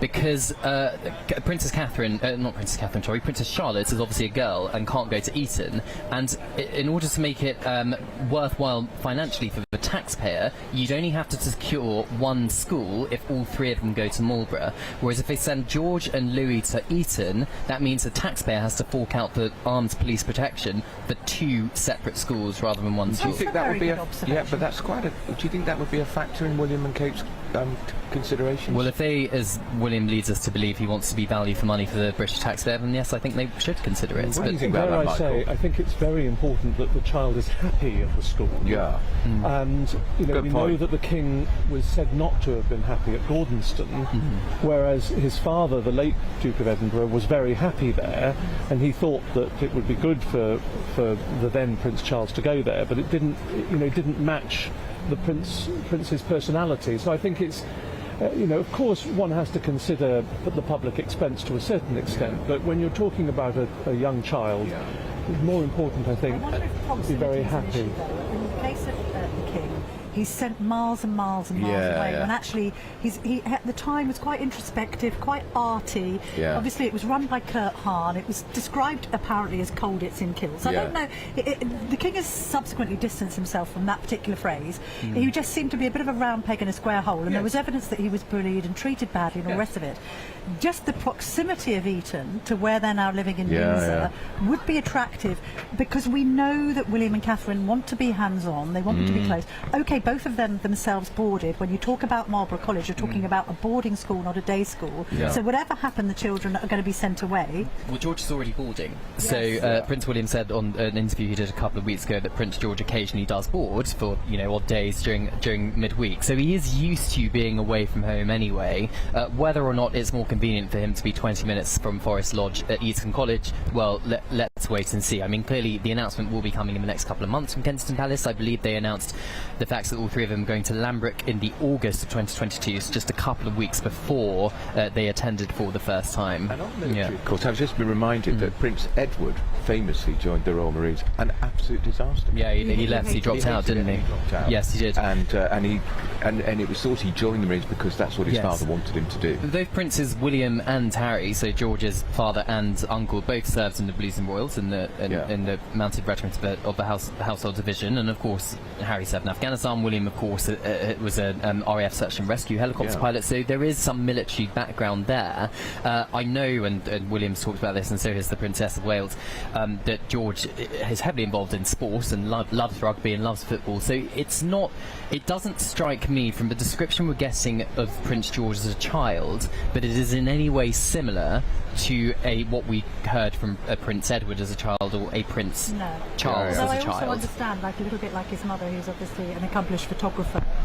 He's very good at art, I understand, Prince George, and he might be quite creative-minded. That doesn't mean, by the way, he can't join the armed forces, because the armed forces takes all sorts. Also, I think history has proven that it can be the making of young princes. So if we think back to Harry, Michael, and some of the rather lurid headlines that he attracted back when he was in his teens, he then gets to Sandhurst after William, admittedly, or William came after him actually, didn't he? And he then proves, having not done particularly well academically, quite famously, because Eton reads out the scores of every boy every term. He was often at the bottom. You'll remember as well as I do when we used to go on tours with him. Do you remember when he did the Apache course, and he got flying colours for it? And he said to us, "This is the first exam I've ever passed and got top marks." So actually, being in the military was absolutely the making of Harry. And it's what other European royals do, by the way, in other countries. It's a tremendous leveller. It creates a whole new bond of friendship for them. It's a wonderful experience, and I think that, generally speaking, it's worked extremely well for many generations now. There aren't very many other options open, frankly, to senior royals, so that also has to be taken into consideration. But so much more authentic if he served in the military for 3 or however many years. But I think what the Prince and Princess of Wales are really keen to stress is, of course, that Prince George is still a child. He's not quite 13 yet, so you've got to let him be a child, and when he turns 18 and we want him to be a child and enjoy his teen years. Exactly, and start asking these questions. I think with social media and mobile phones is going to be an issue, particularly with young kids with phones and posting on social media, but that's a question for another day. But my prediction for the next member of the royal family to join the armed forces isn't actually Prince George, Princess Charles, Prince Louis, it's Lady Louise. Lady Louise Windsor, Duke and Duchess of Edinburgh's eldest child, studying at St Andrews, where Prince William and the Princess of Wales studied, and she is heavily involved with the cadet military there, and we've seen her photographed in military uniform on a number of occasions. The great carriage rider. And the carriage rider she's after a great her equestrian Yes, as well. she is. Apparently shows great promise in many different ways. So I suspect she may be next. That's interesting. So we've had on screen now, I mean, we've had several guard companies. So the number 2 guard of the Grenadier Guards, the number 3 guard, also known as the Nijmegen Company, the number 4 guard is the Inkerman Company, the number 5 guard and the 9th and 12th actually Irish Guards on parade today with the Grenadiers, and the number 6 guard are Coldstreamers, number 7 Company Coldstream Guard. So they have been marching on parade. It's interesting to note they'll be wearing proudly their medals. After they leave the parade ground, there are some NCOs that quickly check the ground after they've left in case they've dropped some non-commissioned officers. Thank you. So lance corporals, sergeants, who will check the ground just in case they've dropped their medal on the floor. Because if they drop a medal, it costs them to get a new one, and it's also very bureaucratically tiresome with paperwork and so on. So what they do is, before they let the public onto the parade ground after the end, they do a quick scouring of the ground. Have any of the soldiers dropped their medals? And talking to the public, Michael, there's a huge number of people watching there and the Looking Horse Guards parade. Somebody said to me the other day, "How do I get a ticket for Trooping the Colour?" You can apply. I said you have to apply. Yes, you can apply. No doubt over the internet it's possible to do. Some will be by invitation. Yes. So for example, a VIP section. There's a VIP section. There's a government section. There's a diplomatic section. Yeah. The military attaches of the countries are often there. Lots of ambassadors, I think. Lots of ambassadors. I expect the American ambassador will be there, for example. And this is another opportunity. What isn't a well-known fact is, right by Clarence House, on the route, some of the royal family's own staff will come out and be able to cheer for the royals that they serve. cheer for their very royal. nice. On that note, Michael, do we have equerries and others who are in the military and that serve the royals in a more personal capacity taking part in all of this? Yes. The equerries will be there. Whether they're on duty or not, I think, does depend. But it's a role that they take very seriously, and they do always have the military in mind in all of their functions and duties. I think that, generally speaking, of course, when you've got an event like this, which is so important in the royal and military calendar, we hear about the very senior officers. And there are the guns, by the way, of the... Yes, tell us about the gun salutes that are taking part. And why is it always a 41 gun salute, Michael? Well, the number of guns fired, ironically, depends on whether it's in a royal park or not. So 21 is the traditional salute for a head of state. They add 20 because it's in a royal park. Right. And if it's in the Tower of London, they can add even more. But what is rarely talked about is there used to be, when we had the Indian Empire, when we had the Raj, there used to be... Those were the days, Michael. Oh, yes. Those were the days. When we had such a thing, until 1947, the Maharajas of the different provinces, they vied for how many gun salutes they could have. Right. And the lowest was a 9-gun salute for one of the Maharajas. It went all the way up to the Nizam of Hyderabad, who I think had 19-gun salute. But the Emperor of India had a 101-gun salute. In other words, the British sovereign. Yes, absolutely. So, but nowadays... The Queen Mother, was she the last Empress of India, the Queen Mother? Yes, and that's right, she was. And they had the Order of the Indian Empire right the way through, the Queen Mother, until 2001, of course, when she died. But the guns that you see now are different. These are not the ones that are fired in the park. This is the Royal Horse Artillery, the King's Troop of the Royal Horse Artillery. These guns date from 1904. They were used in World War I at the Battle of the Somme, and they take precedence over all others when on parade. They count as the standard for the Royal Horse Artillery, and the busbies that they're wearing, by the way, can be used as water troughs for their horses if they take them off and put water in them. I think it's a very long time since that last happened. The red pouches they wear on their busbies carry messages, or can be used to carry messages.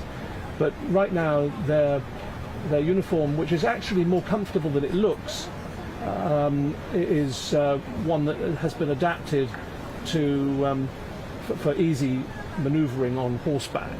The officers wearing white plumes there so they can be seen by the troop. It's a very diverse regiment, by the way. It's 60% female. Oh, we like to hear it. Yeah. Yes. And many religious denominations. It's the most diverse in the British Army. And do we ever get a female sergeant major blaring out those instructions? I've not heard of it. I think they do exist. Do they? I think they do exist. I'd like to interview one of those too, Modern wouldn't you? times. Yes, I would. Actually, I might fancy that as a second career. You'd be very good at that. Do you think? Yeah. God, barking orders to military types. Yeah. I'm just watching these scenes unfolding, Cameron, and I'm just reflecting on what has been a turbulent period for the royal family, with the death of Prince Philip, the death of the Queen, Megxit, dare I mention it, cancer diagnoses for both the King and the Princess of Wales. Dare I say it? Are we in a period of calm at last? Are we now in the calm? Don't jinx it. Well, I just feel that actually post-Oprah and Netflix and all of the shenanigans that have gone on, particularly associated with the Montecito 2, we are in a period of quiet reflection. As long as the Andrew Mountbatten Winter thing doesn't blow up again, so I think, because he is the elephant in the room. Even mention him, and that's a major part. Well, he's not. He's especially not royal now. No, he's been stripped of everything. He doesn't even have prince title. I mean, I think he used to be Colonel of the Grenadier Guards before, of course, he was stripped of that, and the Queen got it. I think the only headache I can foresee coming down the track for the royal family, unfortunately, is the Andrew Mountbatten Winter. He was arrested, released under investigation. He's always denied allegations against him. We don't know. The police are still investigating. Several police forces are still investigating. Misconduct in public office. A suggestion that he may have been handing privileged information to Jeffrey Epstein. Absolutely. because of his role as trade ambassador. He had very privileged information. He's denied it. Yeah, and he has denied But everything. it's interesting, isn't it, how because of his conduct and because of the question marks over Royal Lodge, his property in Windsor, which is now vacated, is up in Sandringham, because of the notion of what lease he paid for, what renovations he funded. And the cottages he was renting out. Cottages he was renting out, and then we mentioned earlier his daughters Beatrice and Eugenie and their use of St James's Palace. There is an irony here that because of the scrutiny of him individually, it could now cost those daughters their London Grace and Favour property, because the public is increasingly asking, well, hang on a minute, if they're not working royals, why on earth are they even in part taxpayer funded? Well, quite possibly, because we have Princess Eugenie having a nice cottage in Kensington Palace, Princess Beatrice having an apartment here in St James's Palace just down the road from where we are, and I think the public are going to be asking those questions. They are, but also the politicians will be asking those questions during the Public Accounts Committee when they start scrutinising that National Auditor's Office report. There are still Republicans in Westminster, and they will use this as a way of attacking the monarchy, in my view. Yes, Don't you think, Michael? Yes, they will. And frankly, these apartments can't be used. It's not like they can be rented out to everybody else. Airbnb. Yeah, because they're in secure locations, so they'd be empty otherwise, no doubt. And by the way, quite a few others are utilised for long-serving staff and so on. So it's not uncommon for grace and favour accommodation to be given to And the very king is long-serving paying. staff. The king is paying a rent. We don't know how much, but he is paying a rent, and they say it's a market rent.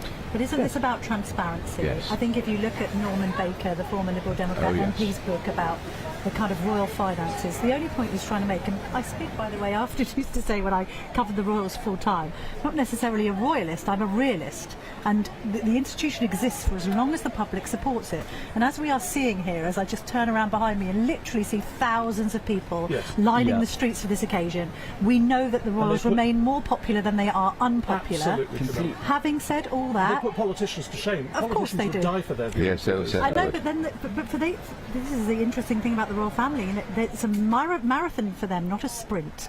And they don't necessarily have to self-promote to self-survive as politicians do. But I merely make the point, in a cost of living crisis, when you've got somebody like the Prince of Wales championing, for instance, the cause of the homeless, that all the public really wants is a degree of transparency.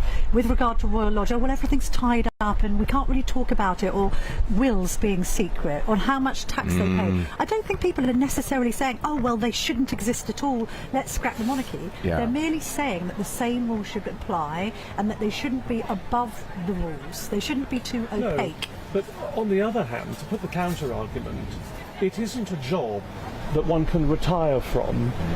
It's an entire life that they have to lead, and therefore there has to be an element of privacy to make it manageable, because you're never off duty, you can't switch off, you can't go on holiday and be left But this National away Ops from investigation, Michael, I think it shines a light on what some people still see as the extravagance of our monarchy. Now, the king will say he's parsimonious, he's still wearing suits from 40, 50 years ago, but then we know that Edward and Sophie were renting out a stable block for money to a charity. And then people are saying, do they really need a 57-room estate? Yes. They don't. I've been in that estate. It's very nice. Institutions as Duke of Cornwall, to, charging them rent. Absolutely. Although he is also starting to change the rules on that. And the taxes that the Duchy of Cornwall pay are different to the rest of us. But then, he pays the highest level of income tax. But what is it we're wanting? Because you talked earlier about European royals. We do not want to go down that route. I'm thinking about Sue Townsend's The Queen and I, but imagines the Queen, country becoming a republic, and the Queen ending up on a council estate. People were literally standing outside the front door of the royal residence in Copenhagen. The king and I said, "What if the king comes out?" They said, "Oh, we'll just move you away." Yes. I mean, but the irony is that the Republicans obviously, they don't mention the fact that if we did away with the monarchy, it's not like we would knock down Buckingham Palace and put a car park there. No. In other words, it would be a museum, yet another museum that nobody goes to. It would still have to be maintained. All of these things would still have to actually be. And who's head of state, Michael? President Blair. Mrs. Blair. Cherie Blair. President Beckham. And I think the military love the King's company of the Grenadier Guards. He technically is in command of his company there. These are the men that he saw yesterday at Aldershot Barracks, and they gave him a gift of a pair of slippers. And they're so close to their sovereign that it was that company, when it was the Queen's company, that were the bearers for her coffin when she was buried, and they will be the bearers for the King when eventually, hopefully many years hence, he is laid to rest. There is a personal attachment there, and our military have that attachment in a way that they would never have in a republic with some sort of politician, ex-politician as a hope they It's were an unusual monogrammed. gift. They were very nice slippers. Were they? Fingers crossed. Extremely nice slippers. And I would just like to point out the fact that, as you mentioned, Camilla, thousands of people here to welcome the Royals and see the Royals. Thousands more watching. And a very small minority of Republican protesters, but far outnumbered by Royal fans. Indeed so. Well, let's actually see if we can speak to some of the pundits who have been queuing here since 4 a.m. this morning. Amazing, aren't they? Jack Carson, GB News' national reporter, is with them now on the Mall. Well, we've hot-footed it actually over to Green Park, where we're going to have a 41-round gun salute a little bit later on from the Royal Horse Artillery, the King's Troop. Doesn't look like much at the moment, but all preparations are underway here in Green Park, where, as I say, that 41-round gun salute will take place. A second salute of 62 rounds is going to be fired at His Majesty's Palace and Fortress, the Tower of London, by the Honourable Artillery Company. That is all after the remaining guards have done the march past His Majesty, and given that eye's right as they do so before they return themselves to Wellington Barracks to be dismissed. The mountain troops will rank past His Majesty, led by the King's Troop Royal Horse Artillery, who will then make their way here to their saluting station here in Green Park as the Sovereign's escort makes its way to the Hyde Park Barracks, and eventually they are dismissed. So having witnessed these gun salutes on Horse Guards parade at the likes of Armistice Day in November, they are an incredible spectacle. The Royal Horse Artillery are an integral part of these ceremonial events. They work all year round for different ceremonial events all around the country. They are even deployed to other parts of the world as well. They take part in the Royal Welsh Show, the Royal Windsor Horse Show. They're deployed to the likes of the Netherlands and Canada as well. So they are an integral part of this pomp and pageantry that we talk about on days like this, that we've seen in such wonderful spirit on days like this, in this wonderful sunshine. This gun salute all makes up part of it as well. So there's beautiful peace in Green Park at the moment. In just probably over an hour's time, it's going to be broken by some very noisy World War I style artillery guns.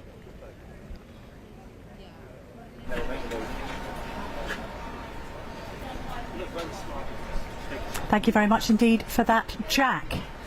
Well, we are here outside Buckingham Palace. There's lots more still to come. There We've got the certainly is. flypast, which I'm Oh, that's excited really about. exciting. The roar of those jet engines is Do we know amazing. if the Red Arrows are taking part? We don't, but we think they are. We hope do they know. do. I In tell fact, you we do know. what, Let's reveal the worst kept secret. They are. They are.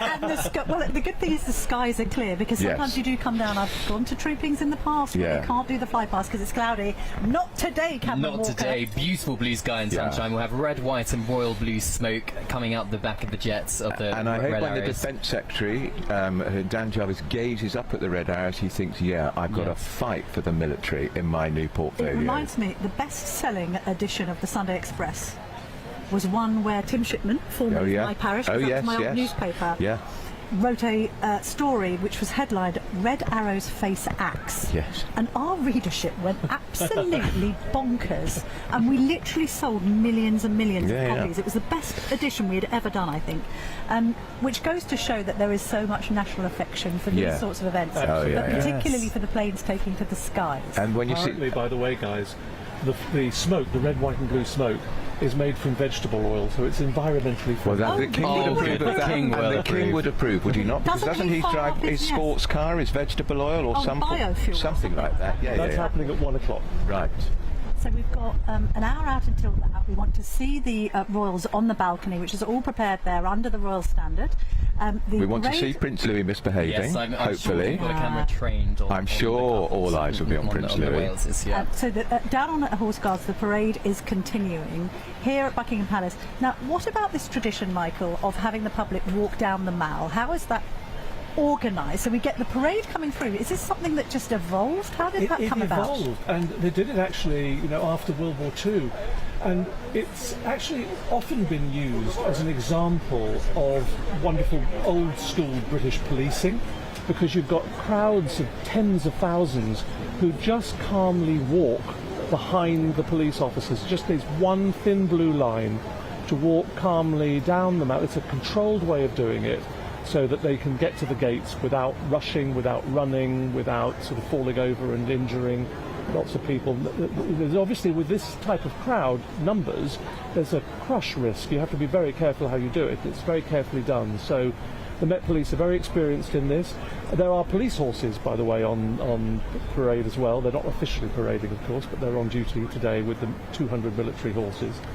Some of the military horses actually inherited from the police. So, there's a lot happening here today to make sure everyone has a really good day. My mum and dad slept in the Mall the night before the coronation. Oh, gosh. How fabulous is that? And they caught just a very brief glimpse of the beautiful Queen Elizabeth, but they said it was an unforgettable evening. All right, so we've still got much more here to come on GB News from the Trooping the Colours ceremony at Buckingham Palace. We'll be joined again by Michael Ellis, Cameron Walker, and me and Andrew will be back in just a jiffy. Don't go anywhere.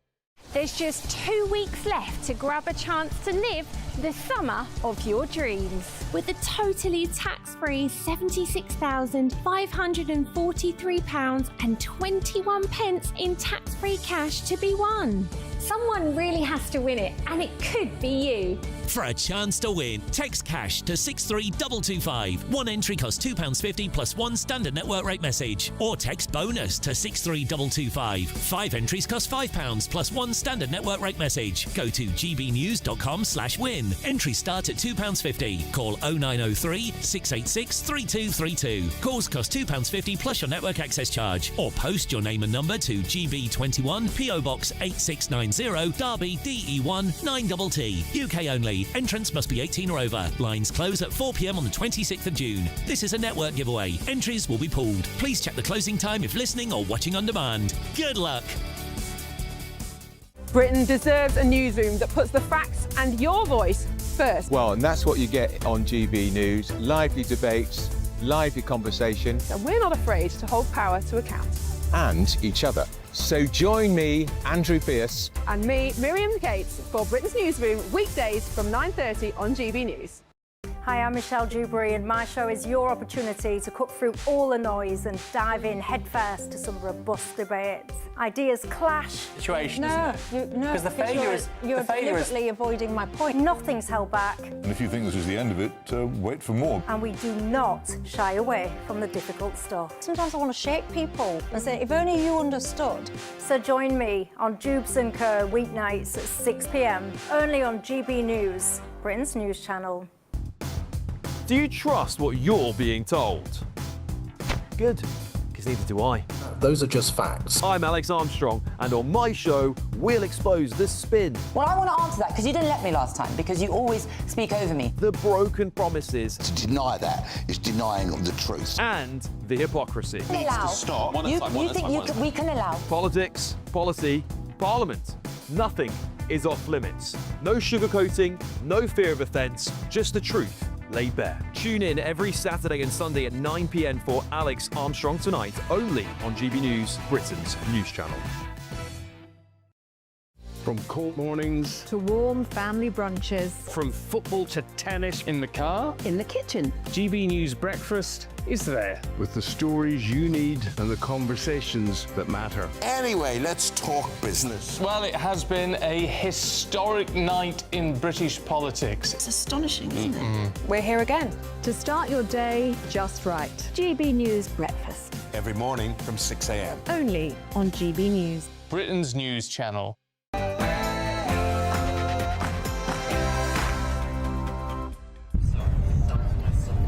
Good afternoon and welcome to Trooping the Colour here on GB News as we celebrate the official birthday of His Majesty the King.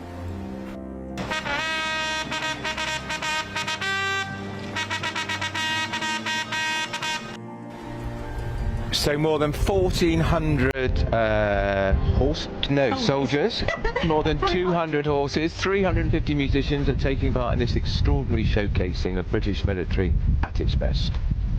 We're right.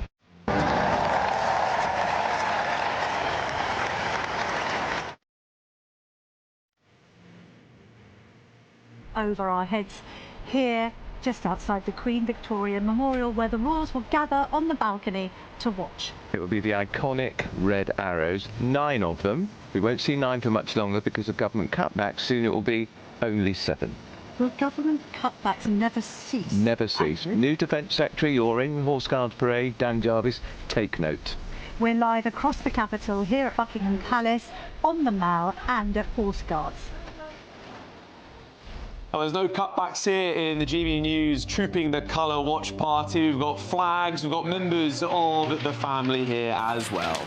Yes, and we've even got chocolate biscuits. We'll be getting the reaction to the events today, all of the proceedings unfolding in the studio, and we'll also be asking our studio audience some tricky questions about the future of the monarchy. They're looking a bit nervous, but I know they'll do a fantastic job. Thank you for joining us this afternoon as we enjoy a great British spectacle together. I'm Camilla Tominey. I'm Andrew Pearce. And we are at Trooping the Colour, the official celebration of His Majesty the King's birthday. It's been going since 1760, 1748, I think, something like that.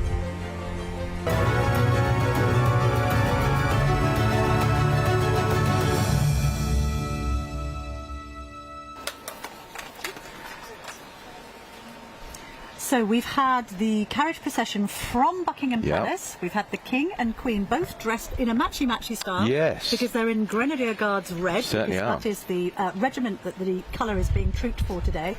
Joined now by Cameron Walker, Hello. GB News' royal editor, and Pandora Forsyth, who looks resplendent. You have got Kate's colour on, may I say, because you've gone powder blue, royal expert. Pandora, what do you make of this morning's events? Oh, it's been brilliant. I mean, personally for me, this is one of my favourite days of the year, and it is for the King too.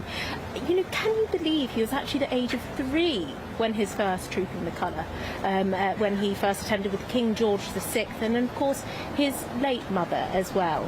So for him, it's a personal day for him, and I'm sure it evokes so many memories for the family. So a very special day indeed. That's interesting. And of course, until recently, he would have been riding on a horse. Yes, and understandably, at the age of 77, he will not be doing that anymore. And you know, I don't think that the public would expect him to. Well, his sister managed it at 75. So what is quite nice is that the horse that the King rode in 2023, Noble, is being ridden by his sister, the Princess Royal, today. So that's lovely. Although it doesn't behave very well, because I remember in 2023 where the King was riding it, and later on we will see it on the show here. The King was on the horse at the centre gate, watching all of the soldiers march past, and the horse was having none of it. Noble did not want to be there and would not stand in the centre. It got to a point where one of the King's aides, one of the horse aides, had to steady the horse so it didn't try and buck the King off on national television. You'd put your money on Princess Anne. I was going to say and a difficult horse, wouldn't you? Yes. If you're Noble, I think you're probably watching this. Making sure you're in the best of order. He will not be getting sugar lumps later. So we've been enjoying all of the pomp and pageantry, and it comes at quite a difficult time for the government, at least Cameron. We were discussing this earlier. We see here this extraordinary display of military might. And behind the scenes here, if we go over not far from here in Downing Street, there's a Prime Minister in a state of complete and utter turmoil because of the resignation of John Healey. How much do those events, do you think, A, affect the royal family, or B, overshadow a day like today? Will always be a fly on the wall in that Downing Street reception ahead of Trooping the Colour. Of course, Dan Jarvis, new Defence Secretary, has only been in the job a couple of days. He's going to be quite awkwardly probably sat there watching this spectacle unfold. In terms of the royal family, you know, the King is head of the armed forces. He's Colonel-in-Chief of the Household Division.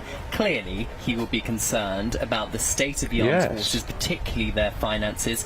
He will get regular updates on both secret operations and those which are in the public domain, and how much money is needed. Of course, he always has to remain apolitical on this issues. He doesn't touch politics, but he'll be very much aware that the Defence Secretary, just days before trooping the colour, which is meant to be a military parade of pomp and pageantry, resigned, as did the Armed Forces Minister Al Khan's as well, over the fact that his Prime Minister, the King's Prime Minister and the King's Chancellor of the Exchequer, it appears, refused to give enough money to the armed forces to keep this country safe. The Prime Minister, of course, put welfare before defence of the nation, and I would argue the most important job of any Prime Minister is the defence of the realm.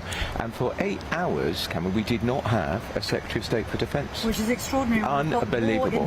More in the Middle East and Ukraine. Who was signing off on drone strikes in that 8 hours? Exactly. Yeah. And the Armed Forces Minister had gone too, and it was an extraordinary, because clearly Dan Jarvis was negotiating behind the scenes over the defence. Well, exactly. I mean, I would just point out the Prime Minister is saying that future defence, future funding defence going to be the #1 priority. That's what the Prime Minister says. Well, we can just hear coming down the Mall, and hopefully we can see it, is the King's Troop Royal Horse Artillery. He are just going around the Queen Victoria Memorial, the south side, to enter Green Park ahead of the 41 gun salute, which will be happening at 12:52 approximately, I'm told, by the Ministry of Defence. So it will be incredibly loud. 41 guns, 21 gun salute is the standard, of course, plus another 20 for a royal park. The reason it's 21, for a bit of history for you, is when friendly ships were coming into a port and they had cannons on those ships, they had 7 guns and 3 rounds per gun. So in order to basically guarantee that their guns were empty and they weren't going to attack a port, they would fire off those 3 rounds of each of those guns to say, we're friendly, we don't have any rounds in our guns, we're not going to destroy your ports. And that's why it's 21, and then 20 for Royal 20 Park. because it's a royal park. Yeah, Green and then Park. for Tower of London, which is also going to be firing their gun later on. When they get back to the palace, the royal family, do they have lunch together or do they disperse? They will potentially be having lunch. They don't give us those details. Right. What they're not going to be doing, of course, is going to, very sadly, we were talking about India earlier when it comes to gun salutes, and the last Viceroy of India was Lord Mountbatten. Yes. His daughter, Lady Pamela Hicks, very sadly passed away a couple of weeks ago. Her funeral is actually taking place today in Oxfordshire. Is it? The royal family can't go, of course, because of trooping the colour, but they are being represented by a couple of aristocrats. And, Pandora, as well as the military pomp and pageantry, we also enjoy seeing the royals, don't we? Oh, we do. And we've seen the Princess of Wales, as I say, dressed as you are in powder blue, there with the children. The children we don't really see out on the parade ground. We have seen Kate. She is sitting alongside the King and Queen to inspect these troops because she is the Colonel-in-Chief of the Irish Guards. The children kept away from the action somewhat in the Duke of Wellington's office, but then one imagines, because they are young and they do like a fly past like the rest of us, that the favourite part of the event for them will be that balcony moment. Although one wonders what it feels like to be 13 or a young child standing on balcony, tiptoes, looking at all these crowds. Oh, wonderful. But of course what we have to imagine is these aren't just ordinary children. They have been very much brought up on this pomp and pageantry, and for them it's extremely exciting. In fact, if I'm not wrong in thinking, Cam, George has been having some flying lessons, am I right? 13, well, I think he has, He has, behind the scenes. Maybe, behind the scenes. So for him, I'm sure That's another suggestion to me that he will go into the military. Yes, unfortunately. I just don't see it not happening. Already. Yes, indeed. Does suggest it, doesn't it? I know. 13 It is years suggested. flying It is lessons. suggested. Nearly I 30. hear that he's having flying lessons. So I can imagine for him that's it's a rather wonderful moment. And of course, we have to look to his father as well, who's also had, a huge role within the military. And it's all down the line of the royal family, that connection, that personal connection. Of course, the king is essentially the boss of the military. However, they have also served through the line. We were talking earlier, Pandora, about is there any possibility George may not go into the military as a career? Which would be a real break with tradition. It would, and from a parenting perspective, Catherine has been, very firm in the stance that she should, allow her children to be able to make decisions for themselves and choose their own path. And I think that very much reflects a modern monarchy, to be frank with you. And in my personal opinion, I think that's the right decision to make, because we've seen it how it can go sometimes quite horribly wrong on a public stage if they don't give that freedom. Right, haven't they, Cameron? Obviously, they understand that there is a appetite. There is at times an insatiable appetite from the British public at least, and indeed those who are coming here from overseas, to see the royal children. They want to see them. We observed that during the Platinum Jubilee, we observed it during the coronation and all the rest of it. However, they are children. We've got to protect them. Mistakes were made in the past. I don't think we're ever going to see scenes as we did at Princess Diana's funeral of two very young men walking behind their mother's coffin. That was almost too much public facing. I actually think the Walesers have just about got this right. I think also, and I think the fact that Catherine's parents are nearby bring a real sense, keep those people, they keep them rooted in the real world. And normal. The Middletons are a very normal, upper middle class, but they're a very normal family by royal standards. And I think, the Prince of Wales in particular, given what happened in his childhood with the paparazzi shots when he was going on holiday with Diana, and then of course Diana's very tragic death, he is fiercely protective of his children in particular and his wife. And they very occasionally give us photographs taken behind the scenes with either trusted photographers or the Princess of Wales herself sometimes, and then giving it to us, the press. Her manoeuvring on that, and she did borrow from European royalty, this idea of actually sharing intimate shots from the royal family album has basically killed the market for paparazzi stone dead. Yes. There's no need for the newspapers to want some long lens shot of Prince George out at play, because you get much better imagery from his own mother. Exactly. So it's very clever that they've managed it very, very well. And she's a very good photographer. She is. She really is a very good photographer. Terrific. Also, just very briefly before we cut to the watch party, the videos that they've made, the post-cancer video, the gladiator video as we call it, Catherine, because she did. Yeah, some people said it was a bit OTT. I thought it was fantastic. Me too. Rare displays of affection between William and Kate. Yes, lying in the grass in the summer and up at Sandringham. Well, it was Will Wars, the cinematographer. He's worked with the Princess of Wales on a number of projects now. We know the Princess very keen on cinematography and getting quite artsy of those kind of things.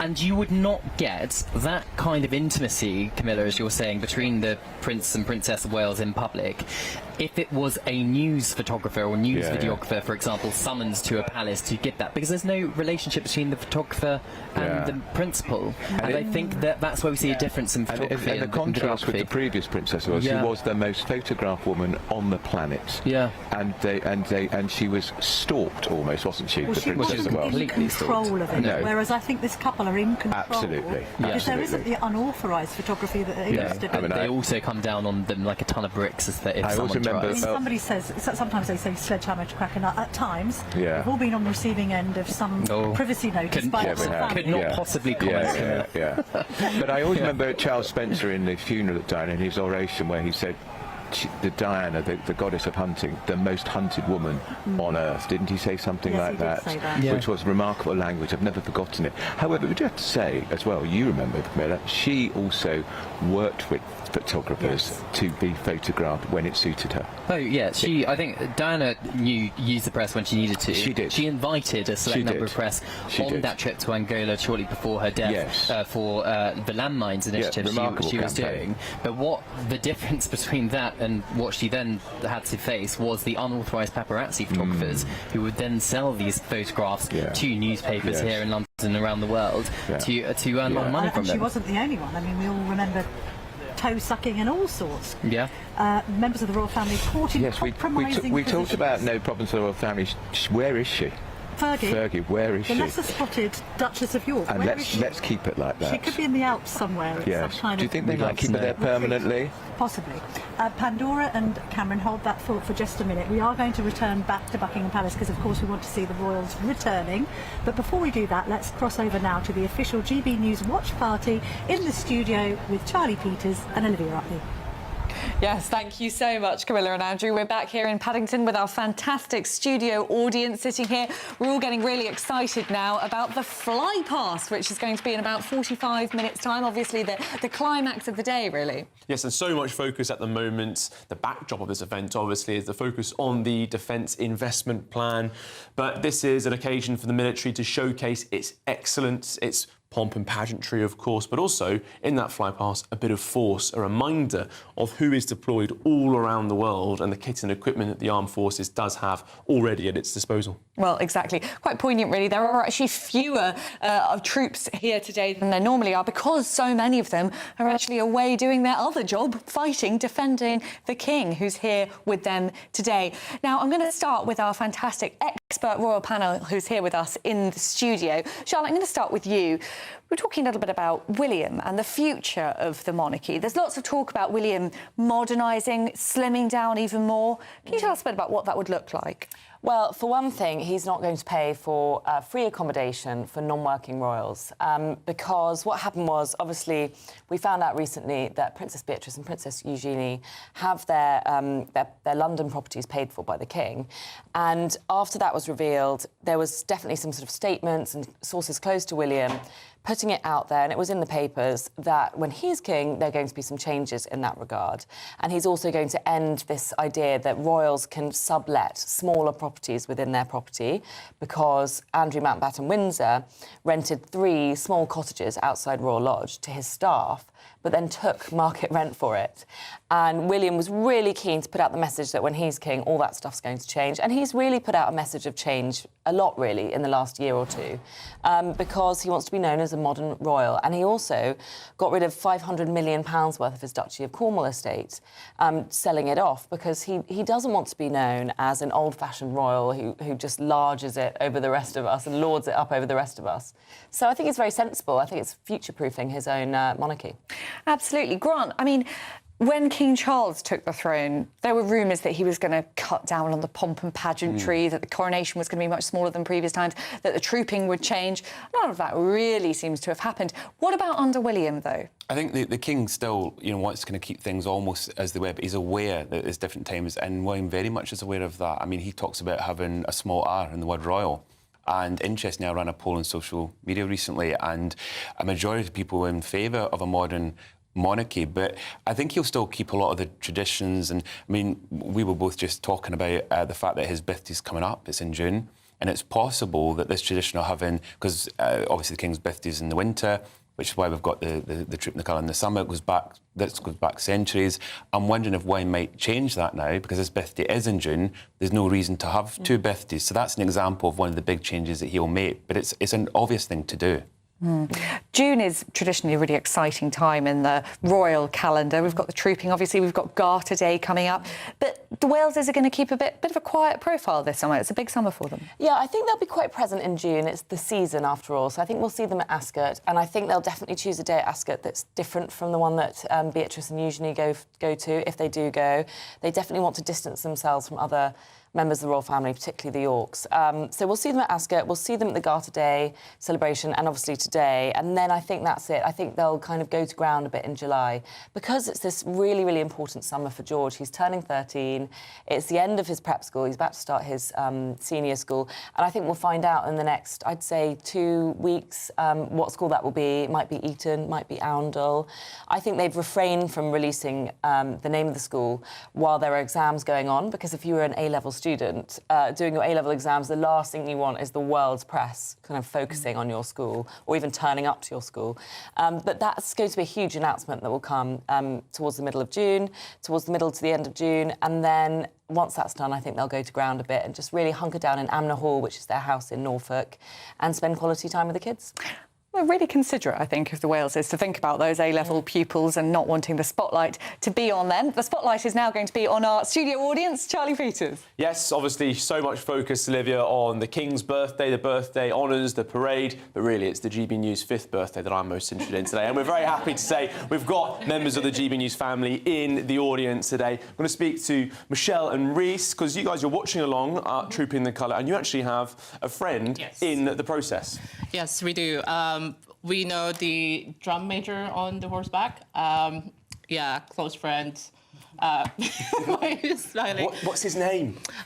His name's Chris. Chris? Yeah, so this whole time I've just been watching the horses and trying to figure out which one he is. Nice. We did find him, so that was good. Yeah. Spot him, A bit of pride for you today, then, Reese, seeing Chris, your friend, the horse drum major, on horseback. Yeah. He's a good friend. He's got family at home, so I know the family are home trying to trying to spot him as well. We got a picture of the little baby watching on TV. So very cute. Shout out, Chris. Congratulations. And you have a broader royal connection as well, I believe. Reece, you're from Windsor. You occasionally get royals visiting? Yeah, I live and work in Windsor. I actually had the pleasure of William coming into the restaurant once, like real humble. Him and Kate came in, like no fuss, just them and a couple of friends, and yeah, I got to make him a fish and chips. Fantastic. And how are you finding this so far then, Michelle? Yeah, I'm having a great time. I do love everything pomp and pageantry, so this is where I want to be. Ace. Right, Reece, Michelle, pleasure to speak to you. We'll be going back to Canada Gate now to join our main presenting team, leaving you with memories of fish and chips for some royals. Thank you very much indeed, Charlie and Olivia. I'm here with Andrew Pearce. Andrew, great to be with you this morning. Brilliant. And we're also with Cameron Walker, GB News' royal editor, and Pandora Forsyth, royal expert. What's coming up next, Cameron? It's an exciting moment for us. It is exciting. We've got the King's procession heading back up the Mall as we speak, alongside the three royal colonels, the Princess of Wales. We've got Prince William, we've got Princess Anne, and we've got Prince Edward as well, with their majesties.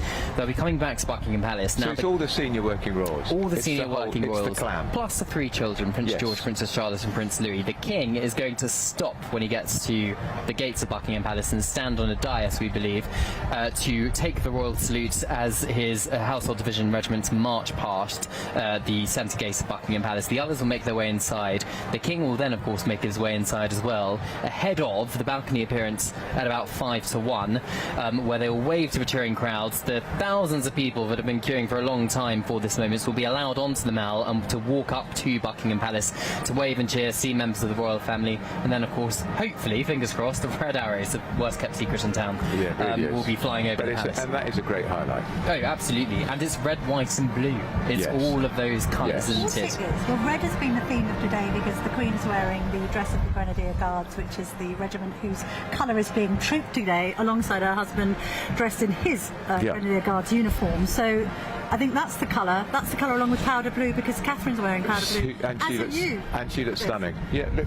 Just deliberate colours, don't you think? Yes, yeah, not bad, well, not bad. Tie, so, yeah, that's a pretty clever tie. What's this tie? This was from a GB News viewer. A GB News viewer. You very kindly gifted it to me. Very nice. I've never seen one like that before. No, neither had I, but it's the Tudor crown, which is, of course, on the cipher of King Charles III as well. It's very apt. I probably shouldn't say the brand on air, so because there's lots of brands available. Other tie brands are available. Yes, yeah. And this is, well, we can now hear the bands marching down. And hear them. Lots of people waving their flags, and I think there's quite a lot of GB News flags down there, Cameron. It may be the King's official birthday today, but it is also GB News' 5-year birthday today, and we've had a wonderful producer called Keith Bays who has been handing out enthusiastically Union flags with the logo of GB News. We used to keep screaming at politicians as they don't. Yes, it does. Yeah. Queen returning now, so hopefully I'm going to bring you that footage, because I've just spotted the plume in Queen Camilla's hat as they emerge back down from the Mall and that's past the Queen Victoria Memorial. And I think that's Princess Anne. I think we can see her with that red plume on her hat, on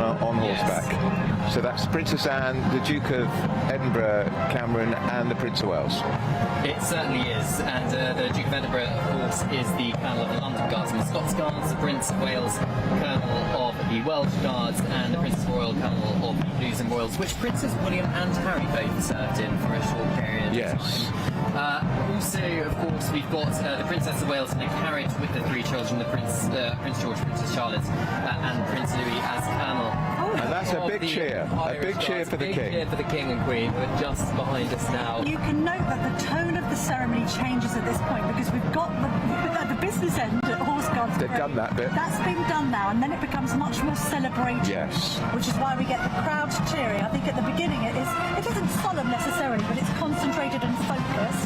Whereas now we've got cheers and waves. And the little children are waving enthusiastically from the carriage with their mother, the Princess of Wales, which is a real treat. I can see Prince George. George is waving, Charlotte's waving. And actually, the Princess of Wales's dress is a Catherine Walker dress, and already the journalists in the newsrooms up and down the country are making direct correlations between that and what Princess Diana because I think she designed for Diana. That's with like blue and white sash going on. Oh, that was quite a famous Princess Diana. Yeah, so there's already the direct. Didn't Catherine Walker's been around a long time? But did she not design for Diana as well? I can't quite hear him. I think she designed for Diana as well. Catherine Walker was yeah, we've already got some royals on the balcony there. We've got the Duchess of Edinburgh, also known as Sophie.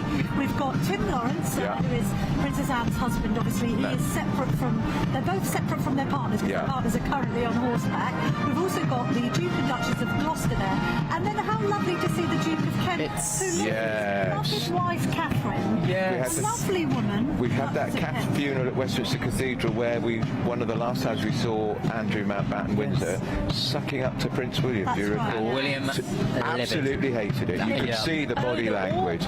It was so awkward because Andrew shimmied his way to the front instead of going out a side door. Completely inappropriately. He really did. And let's mention the Duke of Kent. So for the uninitiated, those people who remember particularly his late wife, Catherine, the Duchess of Kent, she was the one who gave out the trophies at Wimbledon. She did. She actually retreated completely from royal life. She became a teacher of music up in Hull, kept it very quiet. She discussed it with the late Queen at the time. Late Queen said, if you want to go and be a teacher in Hull, you can do it. She retreated from royal life. And there's the King there. And she converted to Roman Catholicism, don't forget. She did. Good woman. Yes. She did, And also, the Duchess of Kent didn't want to be known as Duchess of Kent. She just simply wants to be known as either Mrs. Kent, she was a teacher, or Catherine Worsley in her normal life as well. Yeah, I met her at a prom and I called her Your Royal Highness. She said, no, call me Catherine. Oh, that's so lovely. I actually conducted her last ever interview and I spoke to her for the Telegraph. And she was very funny. I went up to their property up in Kensington Palace. You were talking earlier about grace and favour accommodation for Beatrix and Eugenie. They've got a cottage up there. The Duke of Kent answered the door. He's there in his corduroys, asked me if I wanted a cup of tea. Oh, thank you very much, sir.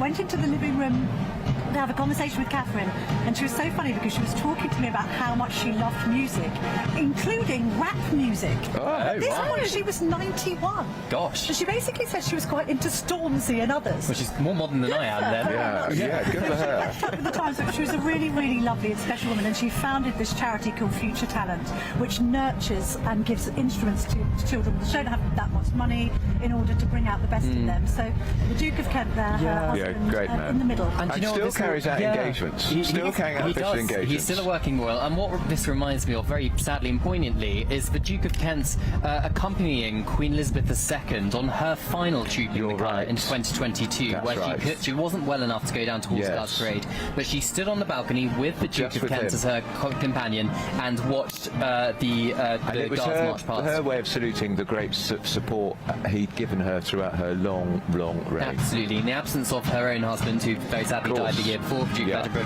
Prince Philip, Prince Edward was there, and you know, Prince Edward's still a working member, Duke of Kent, a working member of the royal family despite his age. And how the face of the balcony has changed over the years, but who has stayed constant within it. But this is also a direct wish of the king to sort of have that slim down. Yeah, because years ago you'd have had the Prince Michael of Kent, Princess Michael of Kent, their children on the balcony. It was crowded. They had this issue with the balcony, and there were too many kind of royal hangers-on, as they argued, and there had been a controversy about Prince and Princess Michael of Kent playing a peppercorn with their accommodation at Kensington Palace. However, can I just say that I quite like the balcony to be fuller. It doesn't necessarily mean that you're being funded by the taxpayer if you arrive at a royal event like this. But I quite like to see some of the less-known royals. We're not going back to it. We're not going back to that. But you could guarantee in the run-up to this week, if that was still the case, and it was lesser working royals or no working, and you know, other members of the royal family, that we would be speculating whether or not Princess Beatrice or Eugenie would be on that balcony, given all the controversy around both their father and, of course, their grace and favour. Because we know that the king is very fond of them. Yeah. And it's not their fault that they've got parents like that. It's not. But by having a blanket rule that only working members of the royal family are on the balcony, it does kind of scrap those headlines, doesn't it? It makes sure that they stay in the bin. But the imagery of it, Cameron, moving forwards, it does look visibly depleted. Yes. Let's think back also to the... I do need to cough, bear with me. There's a lot of pollen in the air from Green Park. There is. It's the plane trees as well. Last year, it nearly choked us. It did. But now I've composed myself.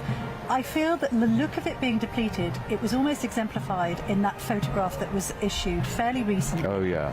Where I don't mean to be unkind. Even Princess Alexandra was in that photograph. Princess Alexandra, you know, we've got these photographs of older royals being propped up. I know. It doesn't exactly inspire confidence in the next generation. I mean, do you know what? I posted that image. It was taken at the tea party to commemorate 100 years since Queen Elizabeth II was born in Buckingham Palace, and I was there covering the event. The photograph was taken in the bow room, and I looked at the photograph, I tweeted it, and I said, you know, I mean, the Prince and Princess of Wales are the only two members of the royal family under the age of 50 here. Yes. Yeah. Everyone else is so old, and there's no younger people propping him up. And I got so much abuse from those royal fans, as all of us always do, on social media, saying how dare you criticise the royal family, etc., etc. But it is a huge challenge. But it's an observation, but also it's a challenge for Prince William, because he is the future of this monarchy. And as things stand, he has 3 children who, understandably and arguably quite rightly, he wants to keep out the spotlight for as long as possible, not put a huge royal burden on their shoulders. But what's going to happen? Is it just going to be the Prince and Princess of Wales for 10 years? Pandora. I mean, they want them to have so-called normal lives. They're not normal children, unfortunately. They're normal in the sense of their kids, but they're not from a normal family, and therefore, aren't they going to be expected to step up to the royal plate? I mean, they are, and I think this epitomises the ongoing theme of the royals in recent years, where they can't do right from wrong. And we're living in a media age which is bigger than ever with the rise of social media, and it's actually, you know, social media algorithms are very much designed so that people can comment and engage on stories in a way that, you know, go back 20 years ago they weren't doing that. And you know, when they were living in the centre of town, the Waleses family, they felt like they were living in a goldfish bowl. So ultimately they really do have to strike a balance, but this pressure will be felt more than ever with them growing up. I heard about an hour ago, Cam, you said just how much George has grown in the last He really has. shot up, and you know, and he's looking more like a man by the day. And I'm sure he feels he's got tall parents. He does, so he's always going to grow taller than his mum. Exactly. Anyone, I was saying this earlier, the transformation, it happens so quickly.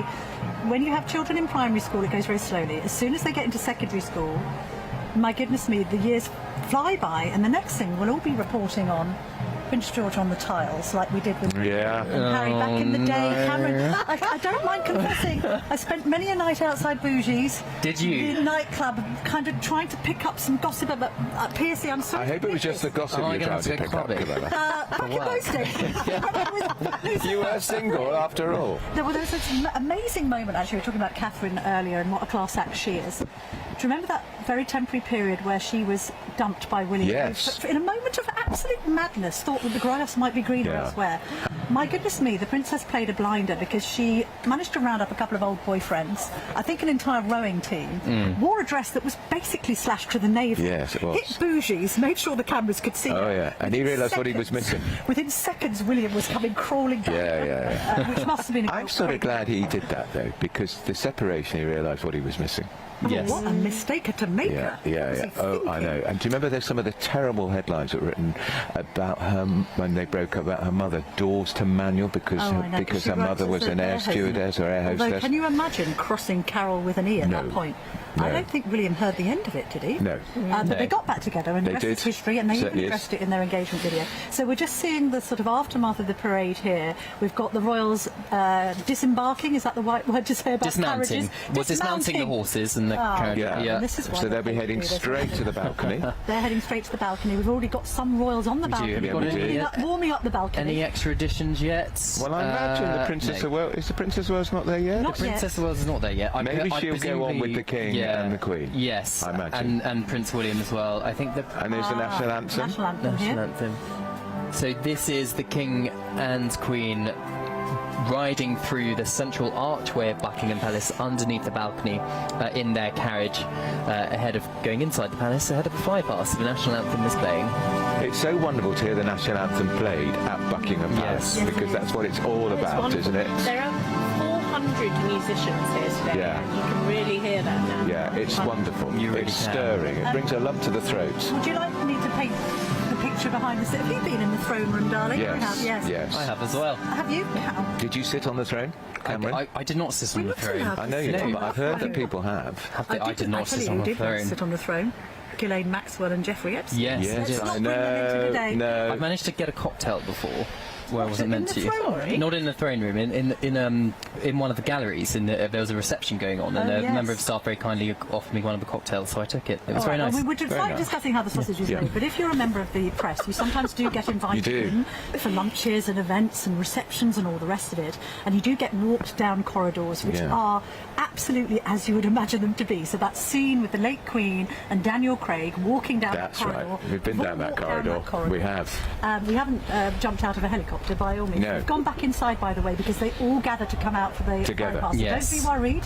We are going to see the royals. We're going to see the royal children. What time is it, Cameron? We've got about half an hour. Yes, to and fly then at past. 52 we've got the gun salute, which will probably be the next big thing. Very So loud. you take it down that corridor, and then you are shown the throne room, and it is very surreal because you can see the balcony, can't you, from inside, and the temptation to just open the door and go out onto the balcony and wave and get a selfie. wave. Get a Obviously selfie. that would see you thrown out and taken to the Tower of London. Yes. Unfortunately, we can't do that. Well, they conveniently put it, from memory, they conveniently put a chair by the door where the members of the royal family go out of onto that famous balcony in the centre room. Because now, of course, they offer private tours, public tours of the East Wing, which is the wing that we see at Buckingham Palace here, where the balcony is. I can remember going back. Who was the Daily Mirror reporter who got in there as a Ryan? With the Tupperware. Yeah. Ryan Sabey, who's on the Sun. Yeah, it was. I've forgotten his name, but he got. Now you're challenging. And he got. It was the great story about how the Queen used Tupperware at breakfast. It was some terrific publicity. He But posted a he footnote, got didn't he? on the balcony. There was a photograph of him on the balcony. Yes. Do you remember that?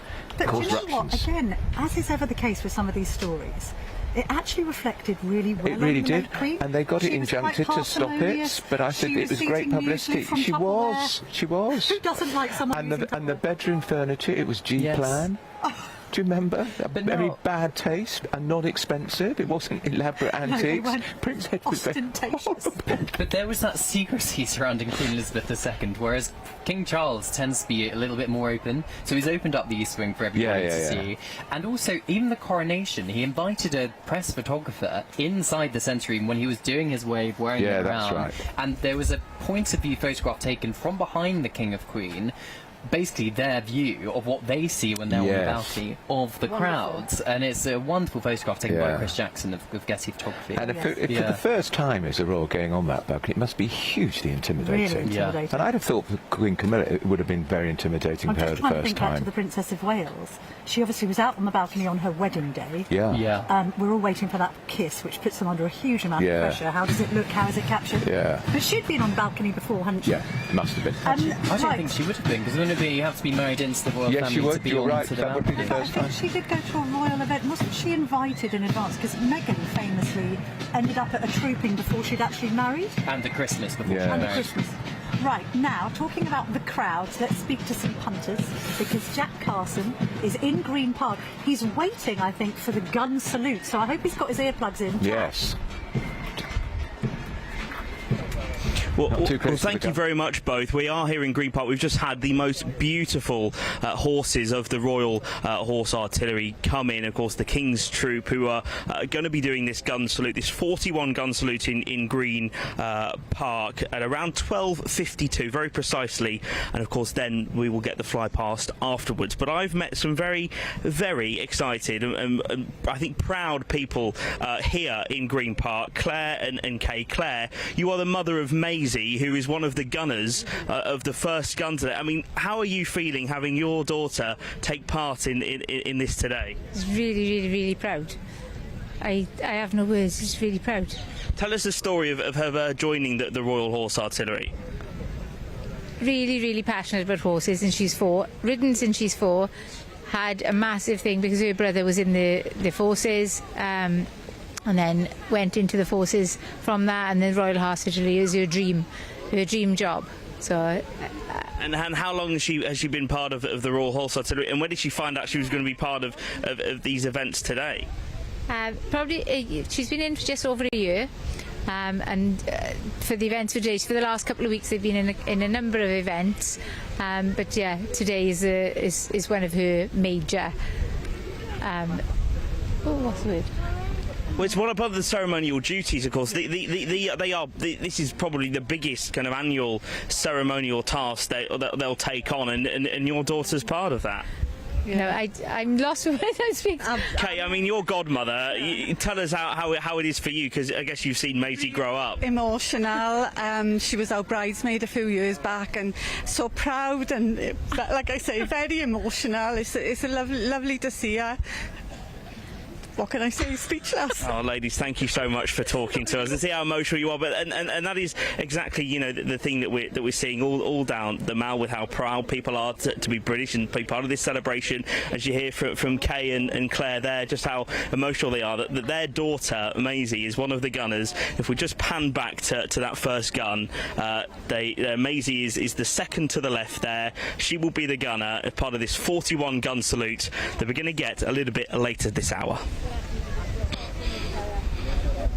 What a proud moment for Maisie and her parents. So that's wonderful. Well spotted, Jack Carson. That's brilliant. So we're back at Buckingham Palace now. We are waiting for a full reveal on the Buckingham Palace balcony. All of the royal family are going to be on the balcony for the fly past, which is happening in just about 20 minutes time. Before that, should we cross back to the watch party? We should, and don't forget, of course, we've got the 41 gun salute, which will be at 12:52. It will be precise. So it's always on time, but before then, let's just cross over to Charlie Peters and Olivia Utley, who are in the studio in Paddington. Yes, welcome to the Paddington Palace, perhaps a more resplendent and exciting location for us today. I haven't got much time. I'm just going to quickly speak to Charlotte Griffiths and Grant. Great to be with you again. Now, this gun salute and the fly past, this is the sort of the most moment of most excitement, perhaps, then, Charlotte. Yeah, it's the most British moment, isn't it? The fact that it runs on time, possibly the only thing at the moment that runs on time in England, but it always is, and it reminds me so much of the Queen, because, you know, she was very, very, as you know better than anyone, into timekeeping and things being just so. By the way, she would never have allowed William to have a beard. It's only his second year of having a beard. True. That didn't happen when she was alive. But it just, I remember my childhood watching the red arrows go past. It was just the most iconic thing. And it's also the thing that the Wales children love the most as well. Grant Harold with his lovely beard. Yes, I know. I've seen him laid back in with with the beard. But when you were a butler, you weren't allowed a beard, No, were you you? weren't allowed. You weren't allowed a beard. But it's changed in the military now. Beards are now permitted. And that's created some controversy. I saw the King yesterday handing out new rank slides to guardsmen. A couple of them were bearded as well. So obviously they're a bit more relaxed about it. But as Charlotte mentioned, the Queen was a bit more stricter. Yeah. OK. Charlotte, Grant, let's pass to Olivia now. Hello, yes, I am here with our wonderful studio audience. I'm going to speak to Peter now. Peter, you're a bit of a veteran of broadcasting, aren't you? Because for many years, you were the publican at the Red Lion pub on Whitehall, getting the most fantastic view of the Trooping of the Colour. I was happily there for 12 years. Probably the best establishment I've ever run. We were ground centre, ground zero for nearly every great event, from the marathon to the Trooping of the Colour, and most especially Remembrance Service, because on Remembrance Day we were right inside the cordon. It was absolutely fantastic. And for the royal wedding too, some of the photos were from...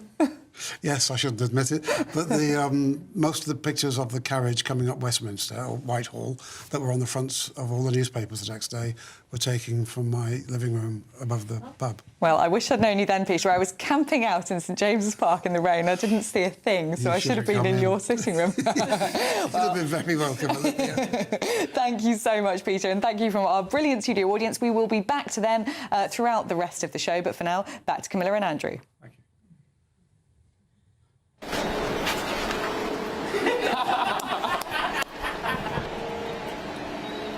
Having so much fun over in the studio in Paddington, and we're having fun down here. I can feel the sun beating on my back. I love the timing of the refuse, Laurie. Well, no, the refuse lorry, to be fair, they're clearing up The horse no, exactly. But very that important. is, I mean, you couldn't be more British. I know. That you clear the path for the punters to come down the Mall, which is Do wonderful. not want them squelching in horse poo. Indeed. So we are building up to the fly past, which is happening in around 20 minutes' Yes. time. We've also got the gun salute coming. We're joined by Cameron Walker, GBNews' royal editor, and Sir Michael Ellis, former Attorney General, the expert in all things royal and military.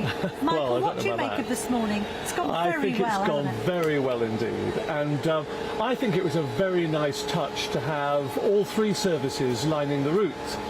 As we mentioned earlier, that's the very first time in all these years, 200 plus years, that this has happened.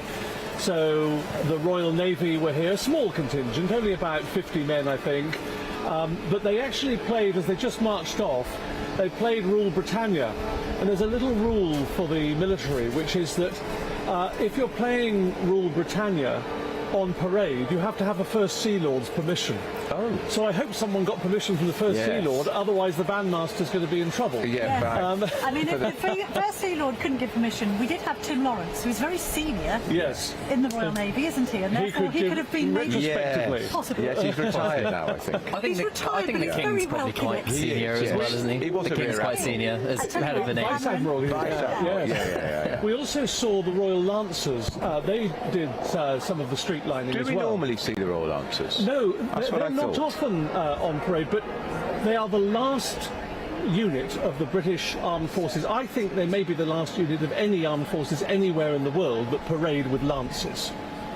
These very long lances. It was very striking to see them marching past. Very impressive and very unusual. Yes. And the way the lances, I mean, they used to actually be used, of course, to spear people. Yeah.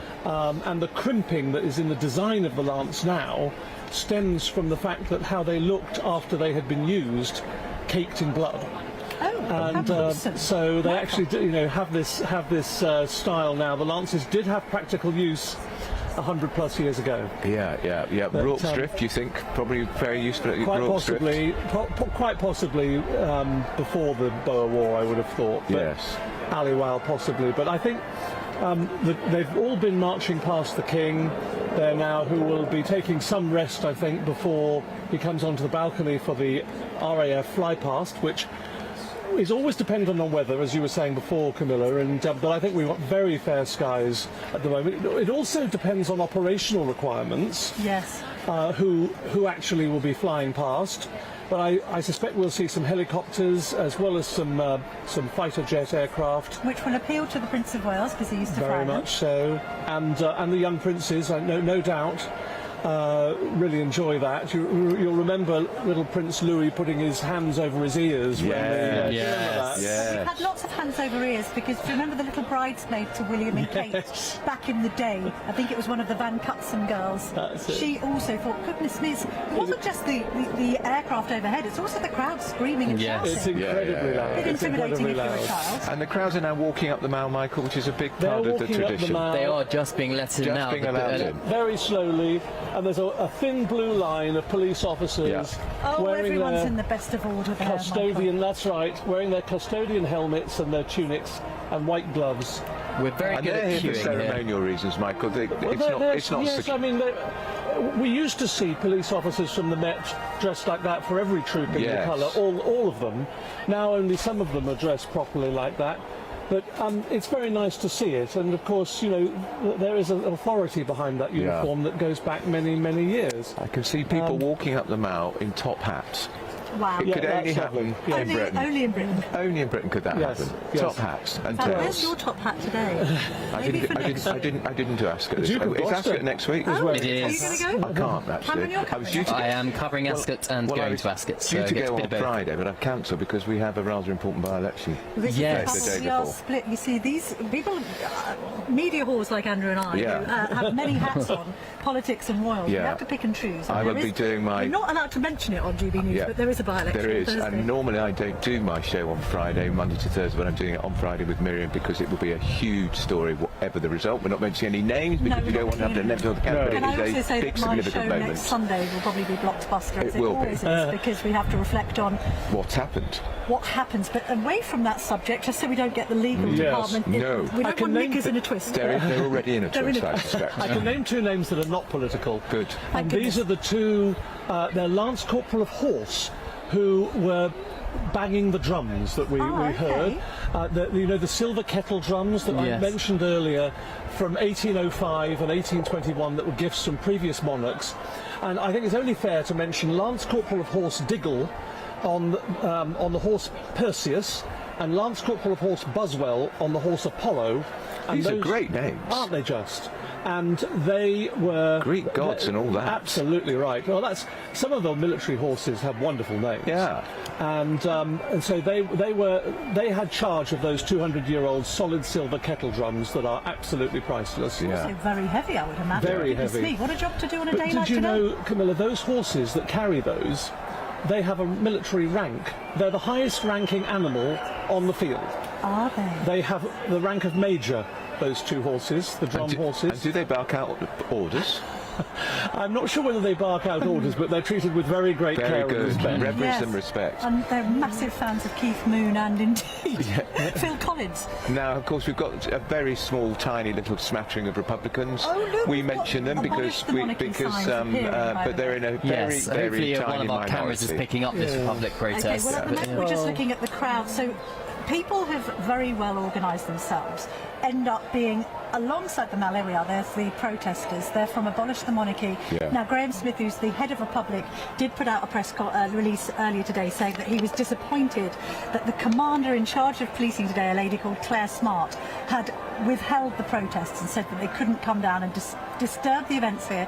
To be fair, we proudly support free speech, not least at GBNews, by the way. Absolutely right. And so I absolutely respect these people's right to protest, but not disrupt. No. Because I think they're in a tiny minority here today, and there are people who have put a great deal of effort, time and expense into coming here. Why would you want to come and try and spoil someone's day? I think they sound like they're being respectful, and they're in a tiny minority here, and I would argue they're in a minority in the country. Oh, total minority. Maybe. I mean, very few things poll higher than the monarchy in this country. Tend to poll about 70%. Yeah. What politician would ever get a rating like that? No politician gets anywhere, not within a country mile. And in fact, very few issues of any type get that sort of level of support. So I don't think anybody who's been, conscious of British political affairs for the last few years would suggest that we don't have freedom of protest in this country. Many people would acknowledge that we certainly do have a very robust freedom of protest, but I think the police have done a very good job today. And the truth is that a lot of people put months of work into this. It's a great deal of fun for a large number of people, but also a great deal of work and ceremony. As I say, as we mentioned before, this actually marks something that's very sacred for the military and the regiment that's parading there and trooping their colour, because it's about their fallen comrades. It's a serious thing for them, and it matters a great deal. And this mall is thronged with people. Oh, yes, with people. And there are thousands and thousands and thousands. And I think for members of the royal family stepping onto that balcony, OK, they'll see a couple of yellow flags, but what they'll also see is thousands of supporters stretching right up the length of the Mall. Well, they may straining to see them. Cameron, one of these. Yes. Because we have been handing these out. These are the GBN Britain's News Channel Union flags. I don't know if you can see them here, but I'm hoping that they get waved with great abandon as the royals appear on the balcony. We think in about 4 minutes' time. So in 1 minute, we're going to get the gun salute, 41 gun salute. Talking of dissenters from the monarchy, perhaps the most difficult time for the monarchy was not now. The monarchy is extremely popular, generally speaking, but in Queen Victoria's time. There we are. And there's a gun salute. We couldn't have missed that. That was the gun. Goodness me. During Queen Victoria's time, the monarchy was so unpopular in the 1870s that someone put a "To Let" sign on the gates of Buckingham Palace. And the monarchy survived. And this was because she was so low profile. She never saw anyone after the death of her husband. She hid herself away as a widow. But, it's a 370-year anniversary this year of the Grenadiers. And they'll be here in another 370 years. I think you're right. And these are the King's Troop Royal Horse Artillery. We've got a little bee with us firing a 41 gun salute in Green Park. By the gun salute. It's really loud here. By the gun salute. The bee has just collapsed out of the sky, I think, blasted. So Green Park here now, we're just showing you footage live of that gun salute. As you said, Michael, how many sounds are we going to hear? 41. 41. And Green Park, there's a route. I mean, look, this may be a myth, but why is it called Green Park? Because it's suggested that one of our kings in history, it may actually have been King Charles II, was spied by his wife, the then Queen, picking a flower and gifting it to a lady that wasn't his wife. He did have a lot of mistresses. Yes, and the rumour is that the Queen ordered every flower to be plucked from the park and not to be allowed to grow again. And whereas there are flower beds behind us and all over St James's Park, that's the myth the rumour, the suggestion, the tale that's told. It's a great story, Michael. It's a great story. If it isn't true, it should be. Yes. Also, didn't the young Princess Elizabeth and Princess Margaret walk from the Rips through Green Park to get back to Buckingham Palace on D-Day? They did. Incognito. They danced the, what do you call it? They danced the conga. The conga, that's it, Andrew. Have you never danced the conga, Mike? I can't recall having done. Well, you have not lived. You have waiting not for an lived. offer. Yeah, well, we'll do one. Camilla, we'll have to teach him how to do the We can conga. conga with Michael later. With all Yes. these it's great, Yes. great morning's broadcasting. So also, I always find it funny, we've got footage there simultaneously with the gun salute and also the Buckingham Palace balcony. Sometimes you do see the curtains twitch a little bit. You do. You get little young fingers desperate to get out there. Yeah. I think little Louis. Because they're waiting desperate, because those red arrows are getting ever closer. They are too, so we think we're going to have Somewhere in England, people can see them. Well, they're already probably coming across. Yeah. Where would they be coming from, Michael? They're probably coming across. Do they come across Kent? They actually The south. form up over the North Sea. Right. And then they'll come across Lowestoft, I believe, and they're coming from the east, certainly. They're coming east. Okay. They're coming from the east. And they have to. It's actually a very complicated aviation procedure because they fly at different speeds. Yes. And you don't want them bumping into each other. No. So it's actually a very difficult, complicated military procedure. But They must be the most iconic jets Oh, it's extraordinary stuff. in the world. Yeah. Yes. The red arrows. Yes, of course. The red arrows. And No, you we've saying, got anything like it. and you were saying when the Sunday Express campaign to Yes. keep them, it's the biggest sales in their history. It really was. I mean, it was Amazing. an extraordinary response because the public feel that they're completely sacrosanct. And we'll see 9 of them today, Michael. It's not clear. They haven't said how many will be up today, and we're not actually told what other type of aircraft they'll be. So we'll have to have our binoculars out any minute now. But the timing's also key because they will come right down the Mall, straight down the Mall. Yes. And in World War II, Nazi pilots also used the Mall and other main arterial roads in London to get at what they wanted to get at. And the bomb that hit Buckingham Palace was a bomb that was dropped from a Nazi fighter that actually used the Mall as a direct line in. It is extraordinary that it didn't sustain much more damage to it all because it was been such a psychologically important target, the Nazi Germany, damaged Buckingham Palace. Yes, that's right. Because the King and Queen having stayed here rather than going to Canada as they've been advised. And the late Queen Mother, of course, famously said, well, I can now look the East End. That's right. Yes, that's right. And the only part that was completely destroyed was the chapel at Buckingham Palace, which is now the location of the King's Gallery, housing a very lovely exhibition of the late Queen's dresses. I was there just last week. It was the most amazing exhibition. It was quite moving to see the Queen's outfits. Have you seen it, Camilla? The No, I exhibition. haven't, Oh, it's lovely. It's amazing. Yeah. Extraordinary. And the curator of the Royal Collection, she was there and talking about it, and she said it's probably the most visited collection they've ever done. Well, they've extended. They've extended. It is amazing. Next year. She had such a tiny waist when she was young. Oh, yes. Yeah. She was a beautiful. She was amazingly That's beautiful. demonstrated in the Antigone book. Absolutely. Absolutely stunning. Absolutely. And we're just keeping our eyes on the Buckingham Palace balcony because the doors are going to open any minute now. Yeah. Maybe they're waiting for this gun salute to finish I think they probably are. so that they don't need their earplugs in, Michael, before they come out. But of course, they need to get out in time for the flypast, which we think is due at around 1 p.m. So in a few minutes' time, they need to be out there and assemble so that they don't miss this flypast overhead. All of the assembled cameramen around the Queen Victoria Memorial will be clicking away in just a minute because I want to get those coveted shots, not least of the Princess of Wales and their children. Yes. So some information from the Royal Air Force. 31 aircrafts are going to be taking part in this fly past above Buckingham Palace to celebrate the King's official birthday. I'm just trying to get the exact aircrafts and which aircraft are flying at what time, but 3 Chinook helicopters will be at the start of that particular flypast, and I'll go through them as they fly over. So the Chinooks are the ones with the 2 rotaries. Yeah. And they'll go first because they are the slowest. Yes. And we'll see them then. And 31's a good number. And unless my imagination's playing up, it seems there are more protection officers on the roof now of the palace. I imagine that because we're going to get the royal family on the balcony. If you look on the top of the palace, there's a lot of people up there. Yes. And it's a very impressive sight for them to see the crowds going all the way back up now. Yeah. They'll be filling the Mall now. And of course, this is a really lovely crowd that's thoroughly enjoying itself in this beautiful weather. Well, you mentioned earlier the Queen Mother and George VI and the contribution they made to the war effort. Of course, these scenes are always reminiscent of the celebrations around The doors VE Day. are opening Here they of are. the balcony. The doors opened. Wonderful. And the crowds are beginning to cheer. Here we and go. the King now, and who Queen. do we see for? The King and Queen. And the roar of applause from the crowd is just what it's all about. They've waited patiently, and there they are.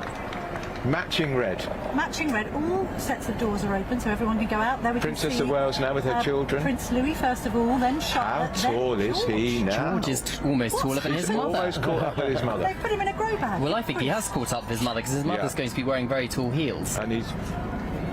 They're rearranging the children. We've got Prince William now next to his father. We've got Princess Anne looking up overhead next to her husband Tim Lawrence. Then we've got the Duke and Duchess of And we can hear the planes coming. Listen to that. So we have How exciting is this? 3 Chinooks based out of RAF Oldham. Wow, look at the synchronicity of that. Yes. An impressive sight. Yeah, if you can get shots of the flyover. Members of the royal family there looking pretty happy and chuffed with the weather and the fly past and the crowds. I mean, we've got the Duke of Kent as well on the right. Very sadly stood by himself. He's also been joined by the Gloucesters, I think, further to the left as we More engine. Here we go, more now. Now this is a Dakota aircraft from the Battle of Britain Memorial flight. Oh, amazing. Based out of RAF Coningsby.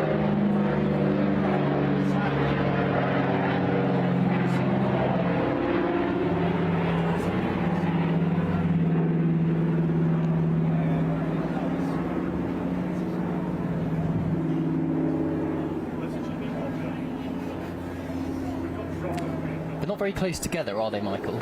No, well, obviously they have to keep safety in mind, and they will be coming in a sort of a concertina effect, I imagine, from the left and right and coming down the Mall. The crowd's down here just cheering. 3 cheers for the family. I think they're trying to drown out the megaphone that the head of Republic has. Is that what they're doing, Republic? Yeah. Oh, ridiculous. And the King waving in acknowledgement in the uniform of more planes coming. Of the Grenadiers. What have we got now, Phenom Cameron? and a Texan from RAF Cranwell and RAF Valley.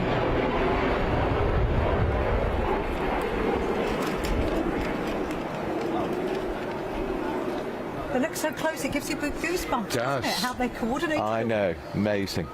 Precision. And the weather, they couldn't have got more perfect weather. Lovely. Not too windy, no rain.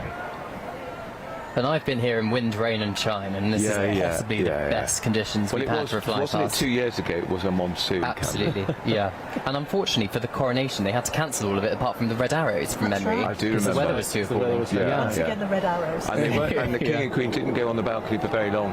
No, it was very short, wasn't it? Cheers here. What's So this this is an Atlas C MK1 from RAF Bryce Walton. Wow. Cargo aircraft. That's a big plane.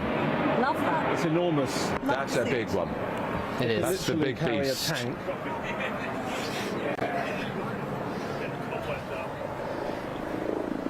I don't wish to be cynical. Is this our entire Royal Air Force, Michael? The way they've run down our armed forces? I hope not. Well, I know, honestly. the Chief of the Defence Staff is an Air Chief Marshal, Sir Yes. Richard Knighton, so I'm sure he's lobbying as hard as he can. Of course he is.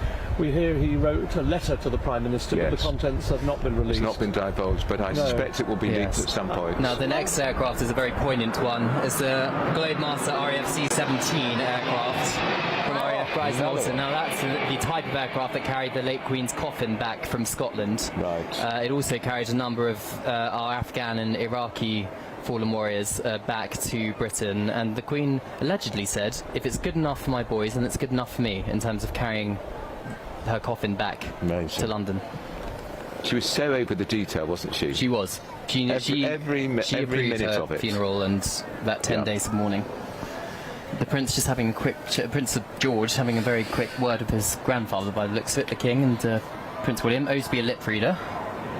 So you can see Princess Anne there in the blue of the Blues and Royals. We've got one more. Well, the Prime Minister's going to be familiar with this aircraft, the RAF Voyager. royal blue stripes, accompanied by 2 Typhoon FG-R4s. RAF Bryce Norton is where the voyage is based, Like and the RAF almost Coningsby. on the wings of that plane. Yeah, I would. There's a lot of skill to fly like that. Yeah, they'd have rehearsed this a bit, Michael. Oh, they would indeed, yes. Yes, absolutely. How do you rehearse this? I mean, does it just happen and we don't notice because it happens in the dead of night or something?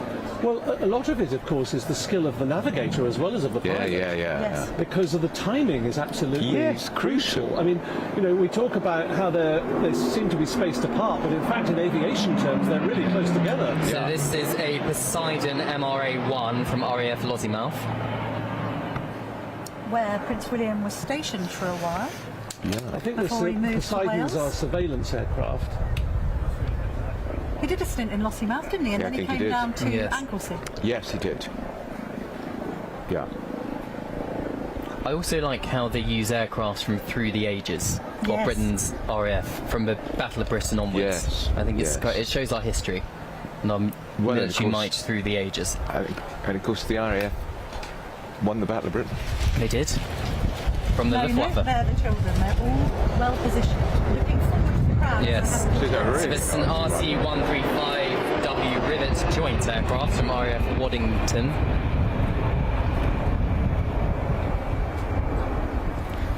I wonder in the cockpits if they salute as they go past, Michael.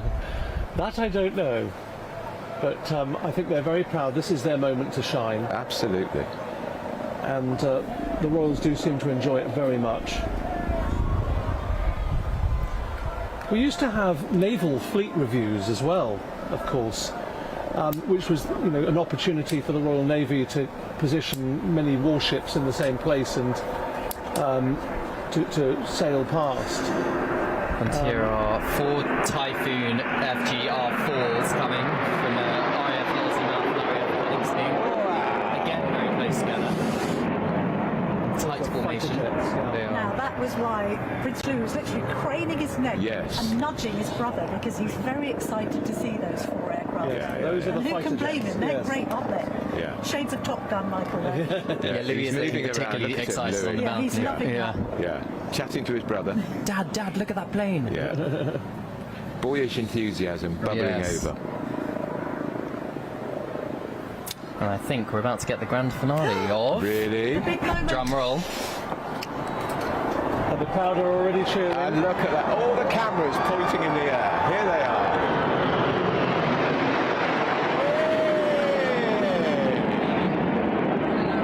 Accompanied by F-35B fighter jets. There were 9. There were 9. There were 9. And the applause from the crowd. Yeah, loved it. Absolutely. I think we should clap. Big cheer. clap because that is fantastic. That was magnificent. So 9 red arrows there, finishing off the grand finale of that flypast by the RAF. The Royals now waving. They're going to turn in. They are. They're going to go and have a well-deserved lunch. Yes, lunch, I think. Probably a stiff Beckons. drink, I imagine, too. But the national anthem is being played. Of course.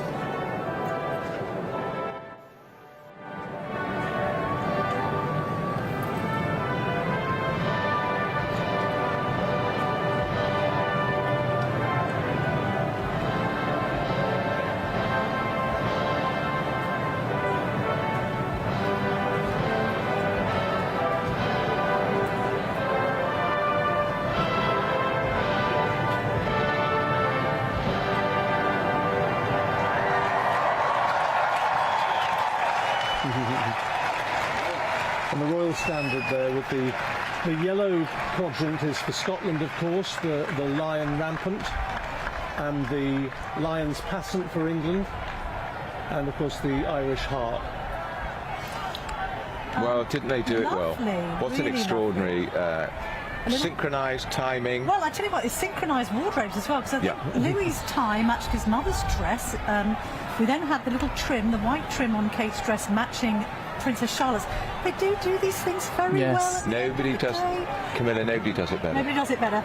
Nobody does it. And you mentioned Scotland there, who have got a very crucial World Cup match against Haiti. We must wish the Scottish team well, and indeed Is that today? we do. So I think that's today, and then England are playing on Wednesday. Right. Cameron, they'll be delighted with that, won't they? They absolutely will. It appears to have gone without a hitch, clearly ignoring the Republic protesters. And every time I heard a Republic protester shout something, 10, 20 people in the crowds next to them shouting "God Save the King" and cheering. So I think that goes to show the mood, perhaps, of the crowd.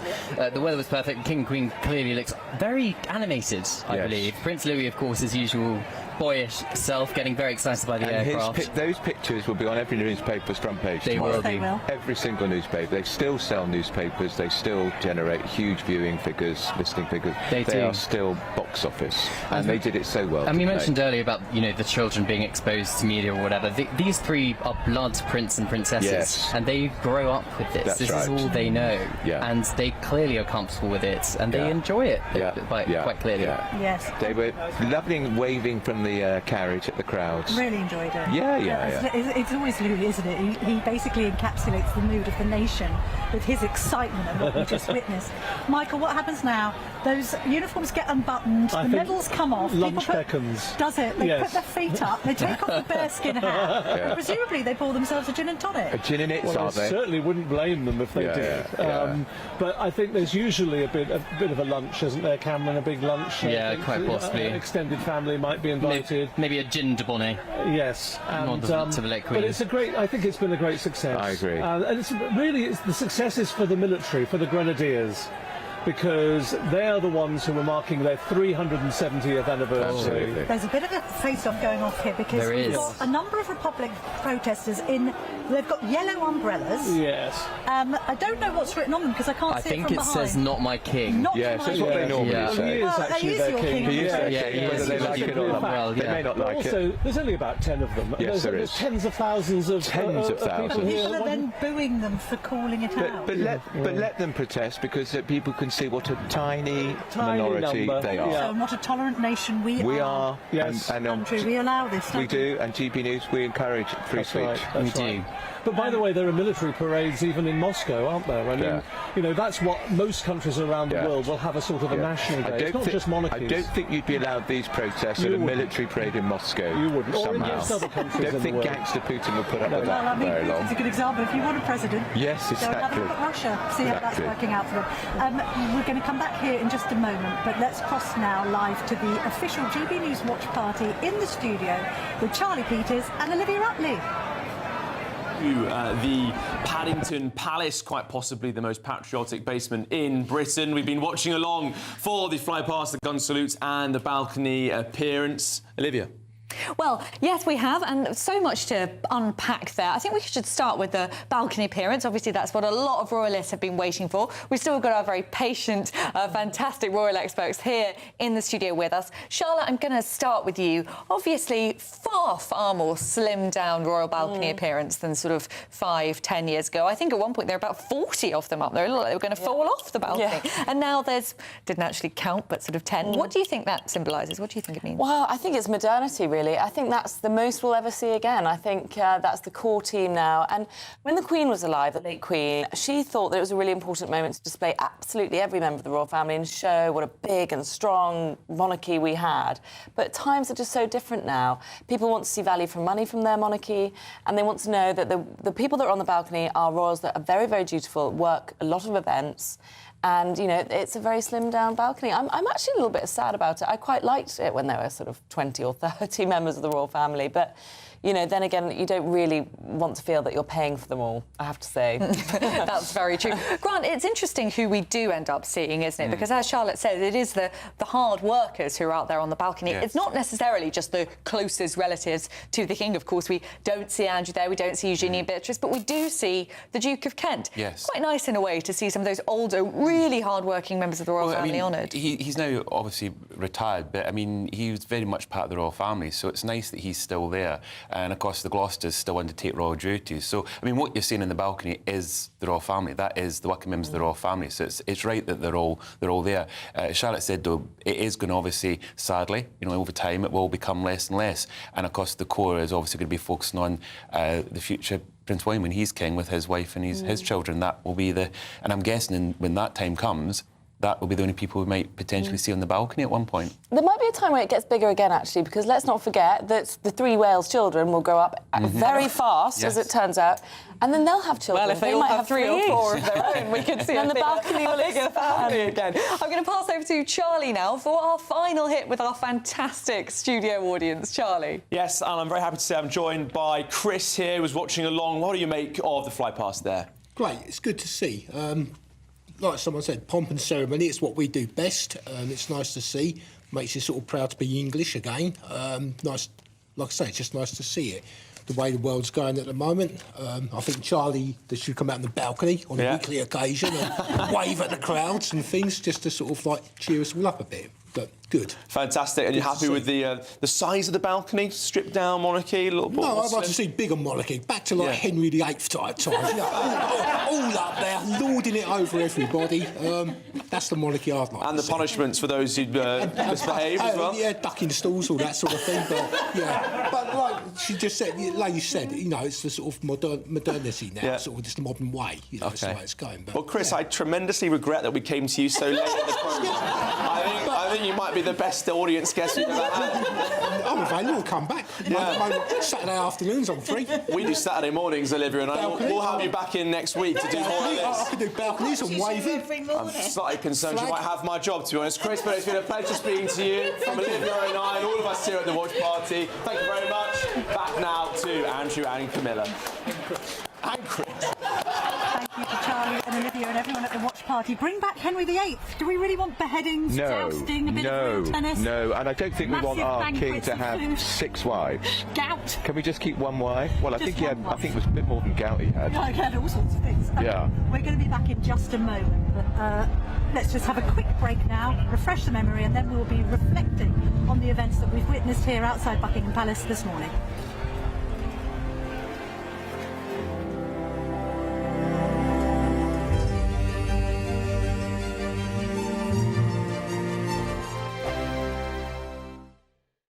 Hi, I'm Michelle Dewberry, and my show is your opportunity to cut through all the noise and dive in headfirst to some robust debates. Ideas clash. Situation, isn't it? No, because the failure is you're deliberately avoiding my point. Nothing's held back, And if you think this is the end of it, wait for more. and we do not shy away from the difficult stuff. Sometimes I want to shake people and say, if only you understood. So join me on Jubes & Co weeknights at 6 p.m, only on GB News, Britain's news channel.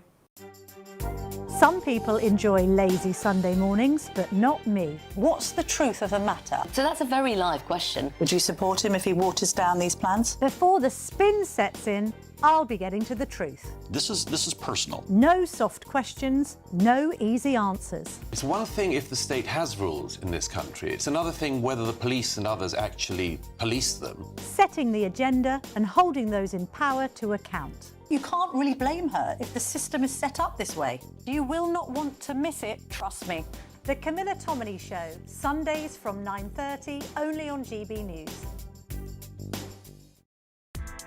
Join me, Nana Akwe, for an informative, interactive news programme with a difference. It's fun. No, he didn't say that, though. I'm so surprised. I think there's an element of truth to that. Join me from 3 p.m. every weekend, only on GB News, Britain's news channel. Do you trust what you're being told? Good, because neither do I. Those are just facts. I'm Alex Armstrong, and on my show, we'll expose the spin. Well, I want to answer that because you didn't let me last time, because you always speak over me. The broken promises. To deny that is denying the truth. And the hypocrisy. Needs to stop. You think we can allow? Politics, policy, parliament. Nothing is off limits. No sugarcoating, no fear of offence, just the truth laid bare. Tune in every Saturday and Sunday at 9 p.m. for Alex Armstrong Tonight, only on GB News, Britain's news channel. At GB News, we love to hear from you, our loyal community. So drop us a line at gbnews.com/yoursay. There you can talk to each other and also to the presenters live on air. gbnews.com/yoursay, because GB News is your channel, Britain's news channel. From court mornings to warm family brunches, from football to tennis, in the car, in the kitchen. GB News Breakfast is there with the stories you need and the conversations that matter. Anyway, let's talk business. Well, it has been a historic night in British politics. It's astonishing, isn't it? We're here again. To start your day just right. GB News Breakfast. Every morning from 6 a.m. Only on GB News. Britain's news channel.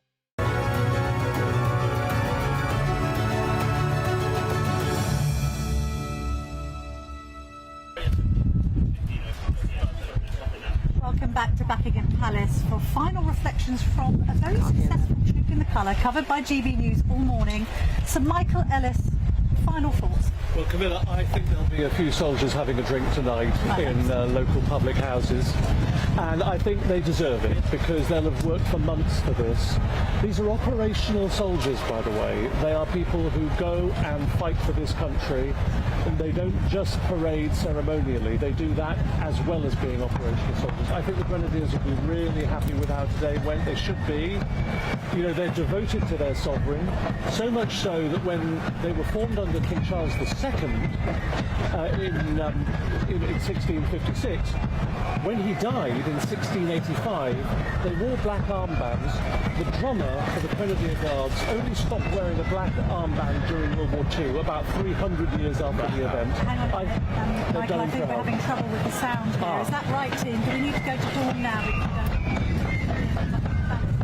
Unfortunately, it's a bit too windy.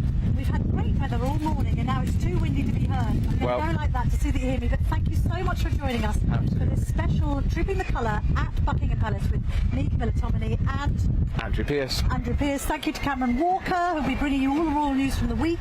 Let's cut to Dawn Neeson now in the studio in Paddington so that you can actually hear what we're saying and enjoy the rest of your weekend. You two, absolutely brilliant job, wonderful scenes, and welcome with me, Dawn Neeson. We've got an amazing show coming up for you.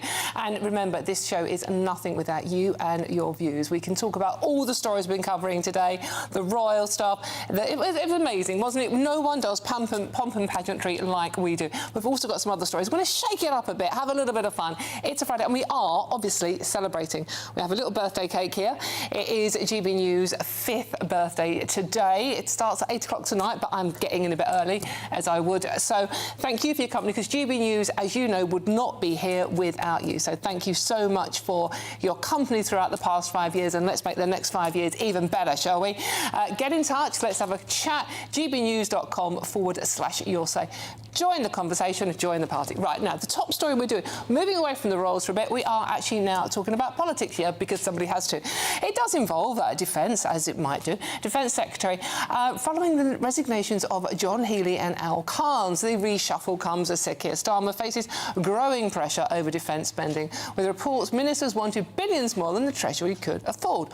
Meanwhile, the Prime Minister has reportedly turned back to his former Chief of Staff, Morgan McSweeney. You know, the chap that resigned in shame over the whole Peter Mandelson thing. He was the one responsible. Peter Mandelson said, you know, I've done all this. I feel sorry. I'm falling on my sword. Well, evidently, he hasn't fallen on his sword. He is still there. But the pressure is now mounting on that government and on Keir Starmer. Can he last? Well, how long can he last? A week? So let's talk now to former senior correspondent at the Sunday Times, Andrew Gilligan. Andrew, good to see you. Thank you so much for joining us today. Again, I mean, Morgan McSweeney is back. Did he ever go away?